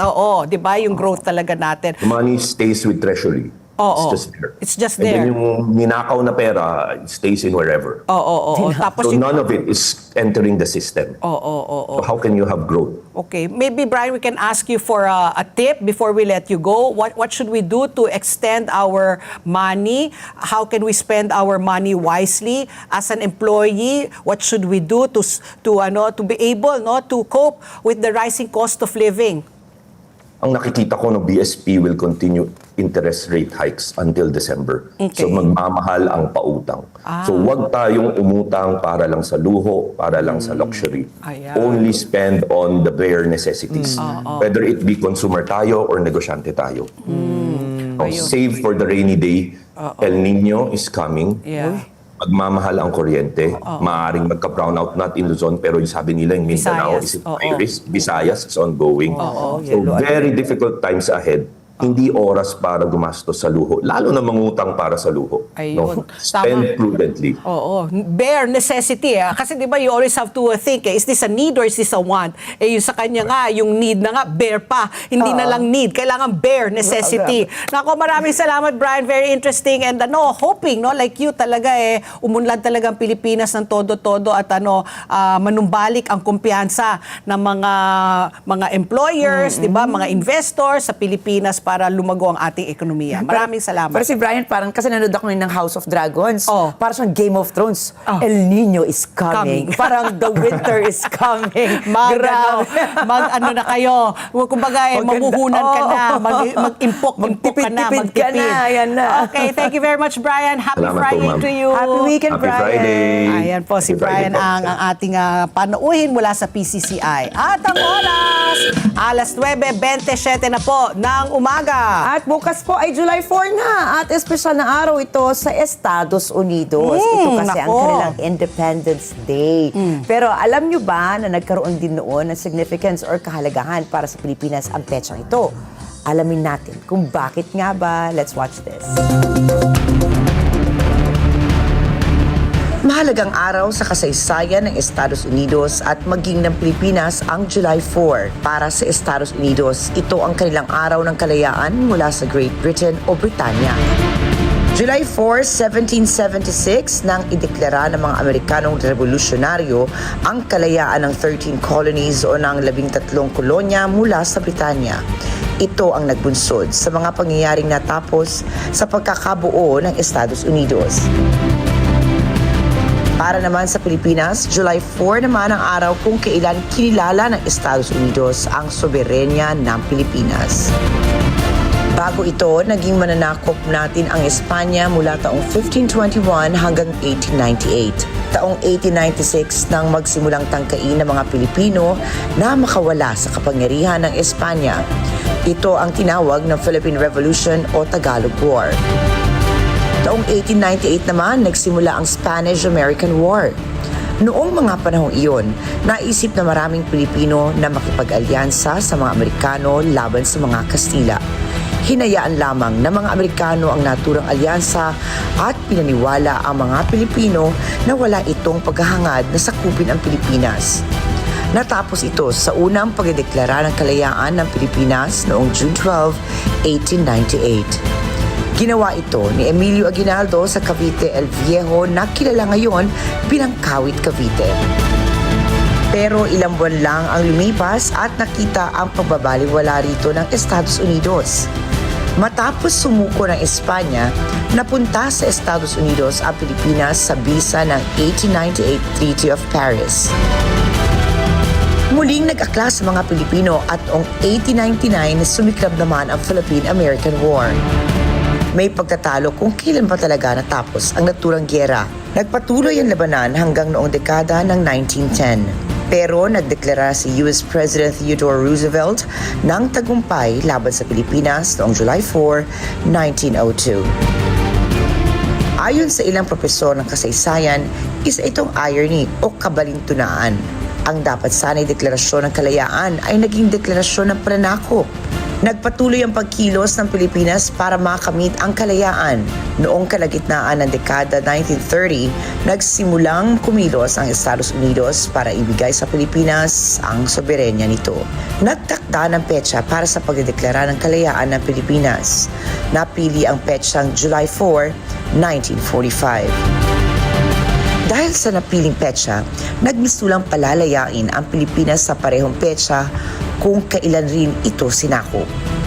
Kaso, naantala ito dahil sa pagsiklab ng World War II. Sinakop naman ng mga Hapon ang Pilipinas noong 1942. Nasukol naman ng puwersa ng Pilipinas at Estados ang mga Hapon noong 1945. Muli na namang itinakda ng Estados Unidos ang pagdedeklara ng Araw ng Kalayaan ng Pilipinas sa July 4, 1946. At mula noon hanggang 1961, ginunita ng Pilipinas ang July 4 bilang Independence Day. Taong 1962 nang ilabas ni Pangulong Diosdado Macapagal ang Proclamation No. 28 na nagpapalit sa petsa ng Araw ng Kalayaan sa June 12 na naaayon naman sa araw ng pagdeklara ng Pilipinas ng kalayaan mula sa Espanya noong 1898. Bago naging Araw ng Kalayaan, ang June 12, ginugunita ito bilang Flag Day. Noong 1964, ipinasa ng Kongreso ng Pilipinas ang Republic Act No. 4166 na formal na nagtatakda sa June 12 bilang Araw ng Kalayaan ng Pilipinas. Kasabay nito, itinakda namang Philippine Republic Day ang July 4. Mula 1964 hanggang 1984, ipinagdiwang ang Philippine Republic Day bilang national holiday. Noong 1955, sinimulan naman ni Pangulong Ramon Magsaysay ang paggunita sa Philippine-American Day tuwing November 15. Noon namang panahon ng administrasyon ng Pangulong Ferdinand Marcos Sr., pinalitan ng Philippine-American Day ng Philippine-American Friendship Day at inilipat sa araw ng July 4. Ginawa na rin lang itong working holiday. Sa panahon naman ni Pangulong Corazon Aquino, tuluyan nang pinawalang bisa ang paggunita sa Philippine-American Friendship Day.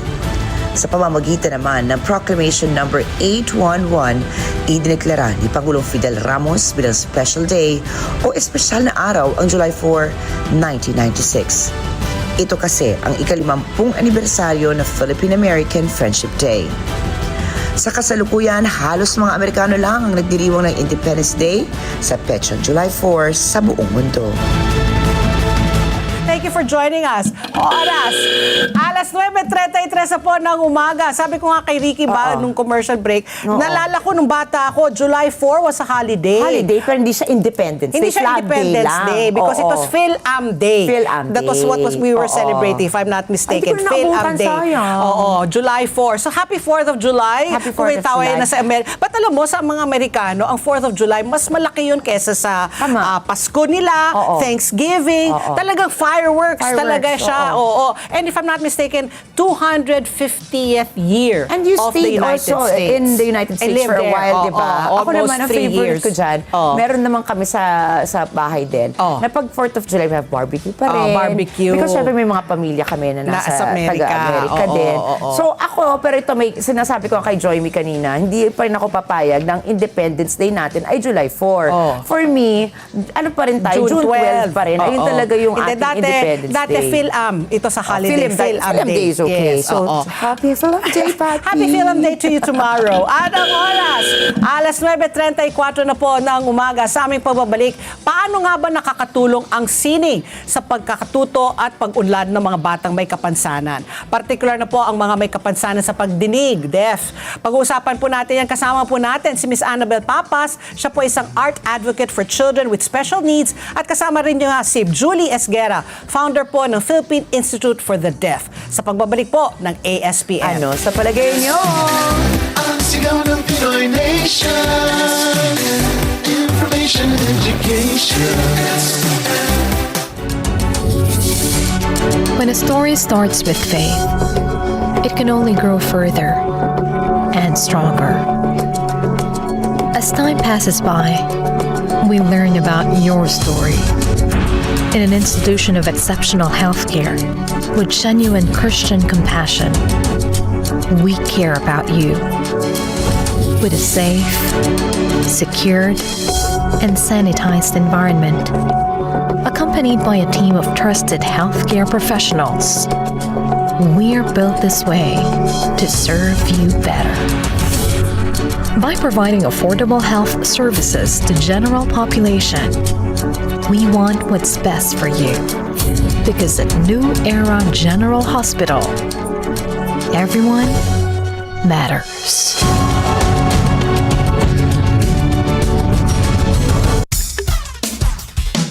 Kada umaga, sarap ng umaga, magkakasama. Kada umaga, sarap ng umaga, magkakasama.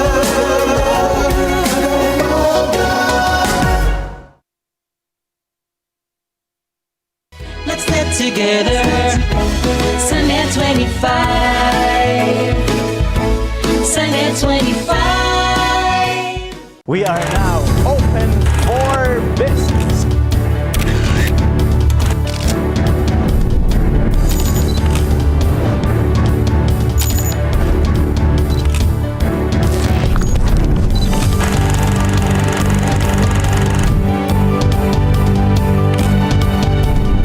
Open for business with Cesar Vallejos. Every Sunday, 9 p.m.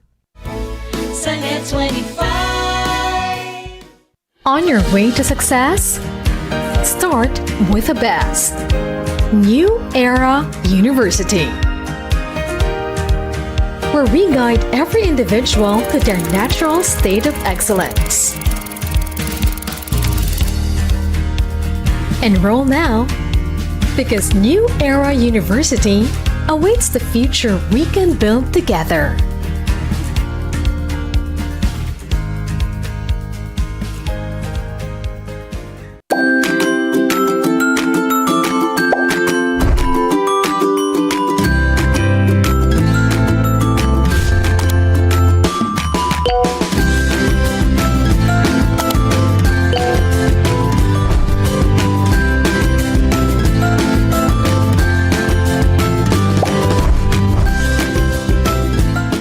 Discover the vibrant pulse of Mindanao's creative scene on Alampat. From visual arts to fashion, film, architecture, and beyond. Get inspired by their visionary masterpieces that blend tradition with modernity. Don't miss Alampat, where Mindanao's art comes to life. Only on Net 25. Let's get together. Sunday 25. Sunday 25. Women are rewriting the future, redefining leadership, innovation, and change. Her story does not merely end with triumph. It transpires to legacy, vision. This is Bayi, where women lead the way. Watch Bayi. Only on Net 25. Let's get together. Sunday 25. Sunday 25. In the heart of Mindanao, farming goes beyond the fields. It's about sustainable practices, smart solutions, and turning farm to table into a lifestyle. Whether it's organic produce, eco-friendly resorts, or immersive farm experiences, Mindanao is where the land gives back. Join us on AgriCool Tours. Only on Net 25. Let's get together. Sunday 25. Sunday 25. Oras muli, alas 9:40 na po ng umaga. Ka-flash, when the rainy season arrives, it's always better to stay prepared and make things easier whenever you can. From rainy day must-haves to everyday essentials, Flash Express is here to bring you a flash of convenience this rainy season with nationwide delivery and convenient payment options that help keep your delivery simple and hassle-free. Download the app for hassle or for free and enjoy your hassle-free delivery experience.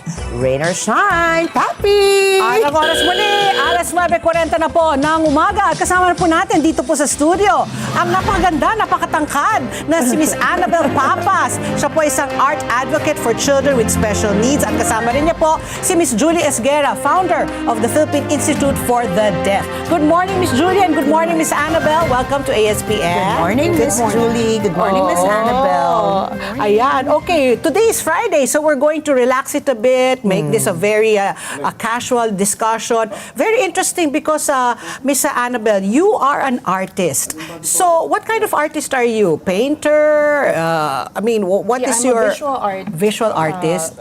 Yes. And I do abstract impressionism with the use of acrylic. Again, what is it again? Abstract impressionism. Oh, and you do a lot of murals. What kind? Not murals, no? but on canvas. Okay. Yeah. And how did you get into this art? Well, it started when I was still a little girl. I was 12 when I discovered I had the passion for it. And I've been painting since then. I stopped after college. And then it was during the COVID time when I reconnected with the art world. Oh, so you have been doing it professionally for how long now? Well, I only started doing it professionally during the COVID, the pandemic time. Okay. Because I always just did it for fun. Yeah, it was just a passion. But then I discovered that there's something in the art, especially during the COVID time, that can, create a different kind of meaning to a lot of people. And I think during the COVID time, this is the reason why a lot of other people also evolved to become artists. Yeah, so many because they were locked down. So many talents actually came out. I mean, TikTok stars arose during the pandemic. Thank God, at least you were able to push through with your passion, which was painting. Yeah. And I heard that your paintings usually show resiliency, identity. Yes. But these themes, how did it evolve? Is it because of the pandemic that you figured out, hey, I am resilient, by the way, because, I am locked down, but there's so many things to be grateful for. I mean, where did this theme come from? Well, it's all about emotions, right? And me as an intuitive artist, I dive into that. I dive into the emotion, the feelings, the experiences, reflections, impressions and expressions, everything. So when during the COVID time, I would get to see a lot of people being able to actually reflect also in their own, and then it connected so many people. And then art as a form, we're able to connect so many other people, and from there we could see that there are so many things people could actually agree upon. Okay. Yeah. So how did you get the inspiration to make your art a tool, to help the deaf? Because that's your advocacy now, no? You're supporting children, especially those who have hearing impairment. How do you help them? How has this pushed your passion into becoming an advocacy? Okay, well, the first time I found out that these children in the foundation are actually, they're deaf. Some of them were born not deaf. Some of them, were born normal, and then after a few years had the hearing impairment. And then I started to really ponder on how do these children feel, and how would it have been for me or for us if we look back to our childhood, being unheard, being misunderstood, and being perhaps judged as well. Not because these children cannot hear doesn't mean that they can't communicate. And so therefore there's a lot of underlying emotions that they have there. They have feelings, they have pain, they struggle, they have needs and wants. And if they're not given the chance to be understood, then who's gonna do that? Then basically I thought, wow, this is a very lonely place. And if nobody's gonna be able to support these children, it's really sad because there's so much potential in these children. So, Miss Julie, it's your foundation that is the beneficiary of all the efforts of Miss Annabelle. So You're blessed. You're blessed. So please tell us about your foundation. I mean, how does art, like Annabelle's art, help these children with hearing impairment? As Annabelle said, they have been isolated from society, and only a few people may be able to connect with them. And so they need to express their feelings, thoughts, and ideas in another form other than speaking and sign language. So I guess we were connected by divine providence, so to speak, so that she can help us and she can help the deaf community to express their thoughts, feelings, and ideas well, to connect with others. Okay. So basically what you guys are doing, are you teaching the children art? Is that it? Yes. So how we plan to do it is to give them an art workshop. So we have an upcoming event by August, and it's tentative. But the idea is for me to be able to teach them through demonstration. So I will be giving a live visual art painting performance in front of the children, so that they can see that it is all right to create your own art piece without instruction, but just the freedom of being able to go with the flow of your feelings. Yes, and that's what we want these children to be able to do, for them to be able to express the unheard words that's been lying there for so long. Miss Judy, how many children are in your foundation? So they go to your foundation to have art classes with Miss Annabelle, and then after the artwork, do you sell the pieces to raise funds? We hope to do that, but actually our foundation provides K-12 academic education, and we offer the oral method, which means it's alternative to sign language. We don't teach our deaf children sign language, we teach them to speak, lip read. Yes. How many children are there? Around 100 to a little more a year, each school year. Because the Department of Education regulates that a hearing impaired class should not go over 15 in a class. So your foundation just caters to children with hearing impairments? Not really. All those with speech communication skills difficulties. Oh, okay. Very It's interesting. very interesting also because I would like to point out, a while ago, Pat, when we were introducing the topic, EDCOM too says that only 8% of the estimated 5.1 million children with disabilities are enrolled in public schools. So sad. That is really that's sad. very So, sad. you know, I mean, we have like around 200 students, right? This is a very, very small piece of the population. Exactly. Yes. But what are the strides that we are making now, at least? Because for me, no, at least every small effort is still an effort. It still, you know, trickles down to the bigger goal. So how do you think we are faring, ma'am? We're struggling because to be able to teach the deaf to speak and lip read, it entails one-on-one teaching. Instruction, yeah. So that is the expensive component of the program. So do you think so not everybody can afford. So do you help like children from Yes, yes. lower income communities? Yes. We have partners and benefactors who would join us so that these children will be able to be free to pursue whatever course they want. Because in our country, the deaf education started at the Philippine School for the Deaf in Pasay. It's a government school wherein they teach through sign language. And then after graduating from there, they don't have anywhere to go. Because not all employers or companies would hire sign language people. So the oral method I brought in from America really frees them so that they can become doctors, actresses. You know, in America, they have an actress, Marley Matlin, who can talk. And, So, Annabelle, what are the challenges you face when you are teaching these students, the deaf students, how to draw? Do you see that it is an expression really of their feelings? Is there do they feel liberated, or do they feel, like they have to keep their feelings, hidden with themselves? So, what is your how will you describe them?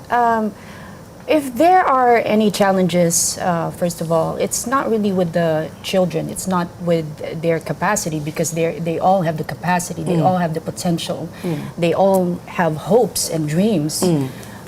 What makes it a challenge is the opportunity and the access that can be given to these children. And if these children can be supported by people, this is the reason why we're out here right now, because we're not asking for charity we're asking for an invitation from people to partake in helping children reach their full potential, because it's not just a simple investment, but definitely there's like a return there, where the potential in these children will benefit even our society. So you're encouraging other people to join, to participate, like whether it's through art, through maybe music, or through dance, so that at least these children have other skills. Exactly. Not just all studying and learning the sign language. So you want them to be more what do you call that? Well-rounded. Okay. This is a very interesting conversation, because like you've raised so many interesting points that were not really discussed in Philippines before. So now, which brings me to my question, because what's been happening to the Philippines, right? So many people are disheartened with things are going with politics, etc., with society as a whole. Who do you think has a disability? Is it the society or the children? I think in the end, the society is the one with more disability, because the fact that they have the intellect to know that these children are lacking, but doesn't mean that they can't do what every other person can do, because these children are very much the same. It's just like a different instrument that we have to use, that we have to tackle, right? But if the society can learn to find a way to make it more adjustable also for these children, then I think we would be able to create a better a future for these children and for the rest, because it multiplies, right? So how do you think society can be not disabled anymore in that sense?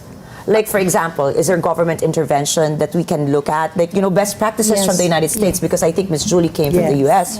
So what best practices can we actually apply here in the Philippines? I think it would be very good if government agencies and institutions and all these kinds of channel will be able to help and reinforce a kind of support that is needed for us to be able to continue the mission of the foundation, which has been running for 38 years. So aside from Miss Annabelle, who else is helping with the foundation? Oh, plenty. Plenty. Actually, yes. Actually, our First Lady is really helping us as the honorary chairman of the board. For a year now, she has been helping empower the deaf children. And also, I have this marketing campaign I once in a while post, which is says, sino ang bingi? Sila ba o tayo? Ayun na. This goes back to my question. Sino ba ang bingi? Exactly. Is it society or... Siguro, if you have a message, Annabelle, since you've been working with the kids, and Miss Julie, if you have a message maybe for the parents. So invite everyone. Especially the parents, diba, Papi? Because sometimes when you have a disabled child, sometimes you yourself, you feel disabled also. You feel so helpless. So this is like a ray of sunshine to all the parents now who feel so helpless. Is there a message from the Philippines? Well, we would like to invite other parents who have children with hearing impairments to go to our foundation at the PID, Philippine Institute for the Deaf, and the SEMFI Foundation, where we can help them develop their speech. We're also inviting other people who are there with a big heart, and I'm sure there's so many people who would be able to really want to help after being able to learn and know more about these children. Okay, maybe we'll ask Miss Julie if there's anybody who's interested to help. Actually, I always say in all my interviews that it's not really when you are born deaf. Even if you're not born deaf, you will become deaf if it is not prevented. So we go with public awareness campaigns to do the prevention thing, because when I came back from America in 1986, we only had 600,000 deaf. Now, it's 8 million. Wow. We haven't really arrested it. Wow. And mostly because what? Other deafness will be acquired. Other deafness is congenital, which is But that's such a big spike, from 100,000 because with all the flooding, and it infected the ears of those swimming in the floods. Ay, nako. Okay, thank you very much, Miss Annabelle Papas and Miss Julia Esguerra for joining us today. Good luck in your quest for more help, whether monetarily or through their time, through their talent. I thank you very much, Miss Julie, for the effort. I think also they have an event called Strokes of Silence. Yes. No, please invite them. Go ahead. Well, we are blessed to have Miss Annabelle Papas to help us with this Strokes of Silence. The deaf has been silenced for so long, but this is a way for them to express their thoughts, feelings, and ideas in the form of art. And we are inviting everyone, those with families with special children, to come and join us on August 28th. I think it's in the poster at the Philippine Institute for the Deaf. It's right across Malacanang Park in Manila. It was a building given to us by former President Fidel Ramos. And then it will be like somewhere 8 in the morning to 12 noon with Annabelle, who will really perform for the children how to do this visual art. Yes. Ayan. Okay, thank you very much again, Miss Thank Annabelle, you. Miss Thank Julie. you, ladies. Have a fun weekend and good luck po sa inyo, ang inyong mga endeavor. And talagang God bless you. Talaga, Yes, God we're bless very you. good souls. At ang oras, alas 9:58 na po ng umaga. At magbabalik pa po ang ASPN. So palagay nyo! Ang sigaw ng Pinoy Nation, information and education. Na-meet na ni Clarice ang family ni Paolo. Sa tingin ko, payag na si Mama sa kanila. Ikaw ang sumablay, kaya dapat ngayon, ikaw rin ang mag-ayos nitong lahat. Pero, habang naghahanda sila Paolo para sa kanilang future, Tawagan mo ang presidente ng Naras Fashion. Oo, ngayon na. Nakakalungkot nga naman, pero mukhang may iiyak sa kanila ngayong araw. Wonderful Mama! Weeknight, 7:30 p.m. Dito lang sa Net 25. Let's live together. Sa Net 25. Sa Net 25.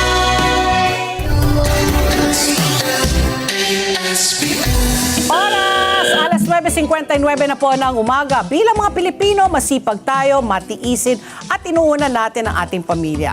Ngunit sa dami ng ating responsibilidad, madalas nakakalimutan nating alagaan ang ating sariling kalusugan. Tandaan po natin, ang malakas na katawan ay mahalaga upang patuloy tayo makapagtrabaho, makapag-alaga ng pamilya at ma-enjoy ang buhay. Ang King's Herbal Plus ay isang all-natural food supplement na may 80 powerful ingredients mula sa herbs, fruits, and vegetables for men and women na tumutulong sa overall wellness at vitality ng katawan. At bilang pasasalamat sa inyong patuloy na suporta, may 1 milyong pasasalamat promo ang King's Herbal Plus kung saan maaari kayong manalo ng hanggang 500,000 pesos in cash. Mabibili po ang King's Herbal Plus sa Mercury Drug, Watson's, South Star Drug, Rose Pharmacy at iba pang leading drugstores nationwide. King's Herbal Plus, balik lakas, balik sigla, hatid ay pag-asa at saya. At bago tayo magpaalam, Happy birthday kay Lichelle Kinalyo from Ate Tess. Grabe ang sumitin Lichelle Kinlayo. Ayan, happy birthday po sa lahat. Nagse-celebrate na kanilang birthday or anniversary.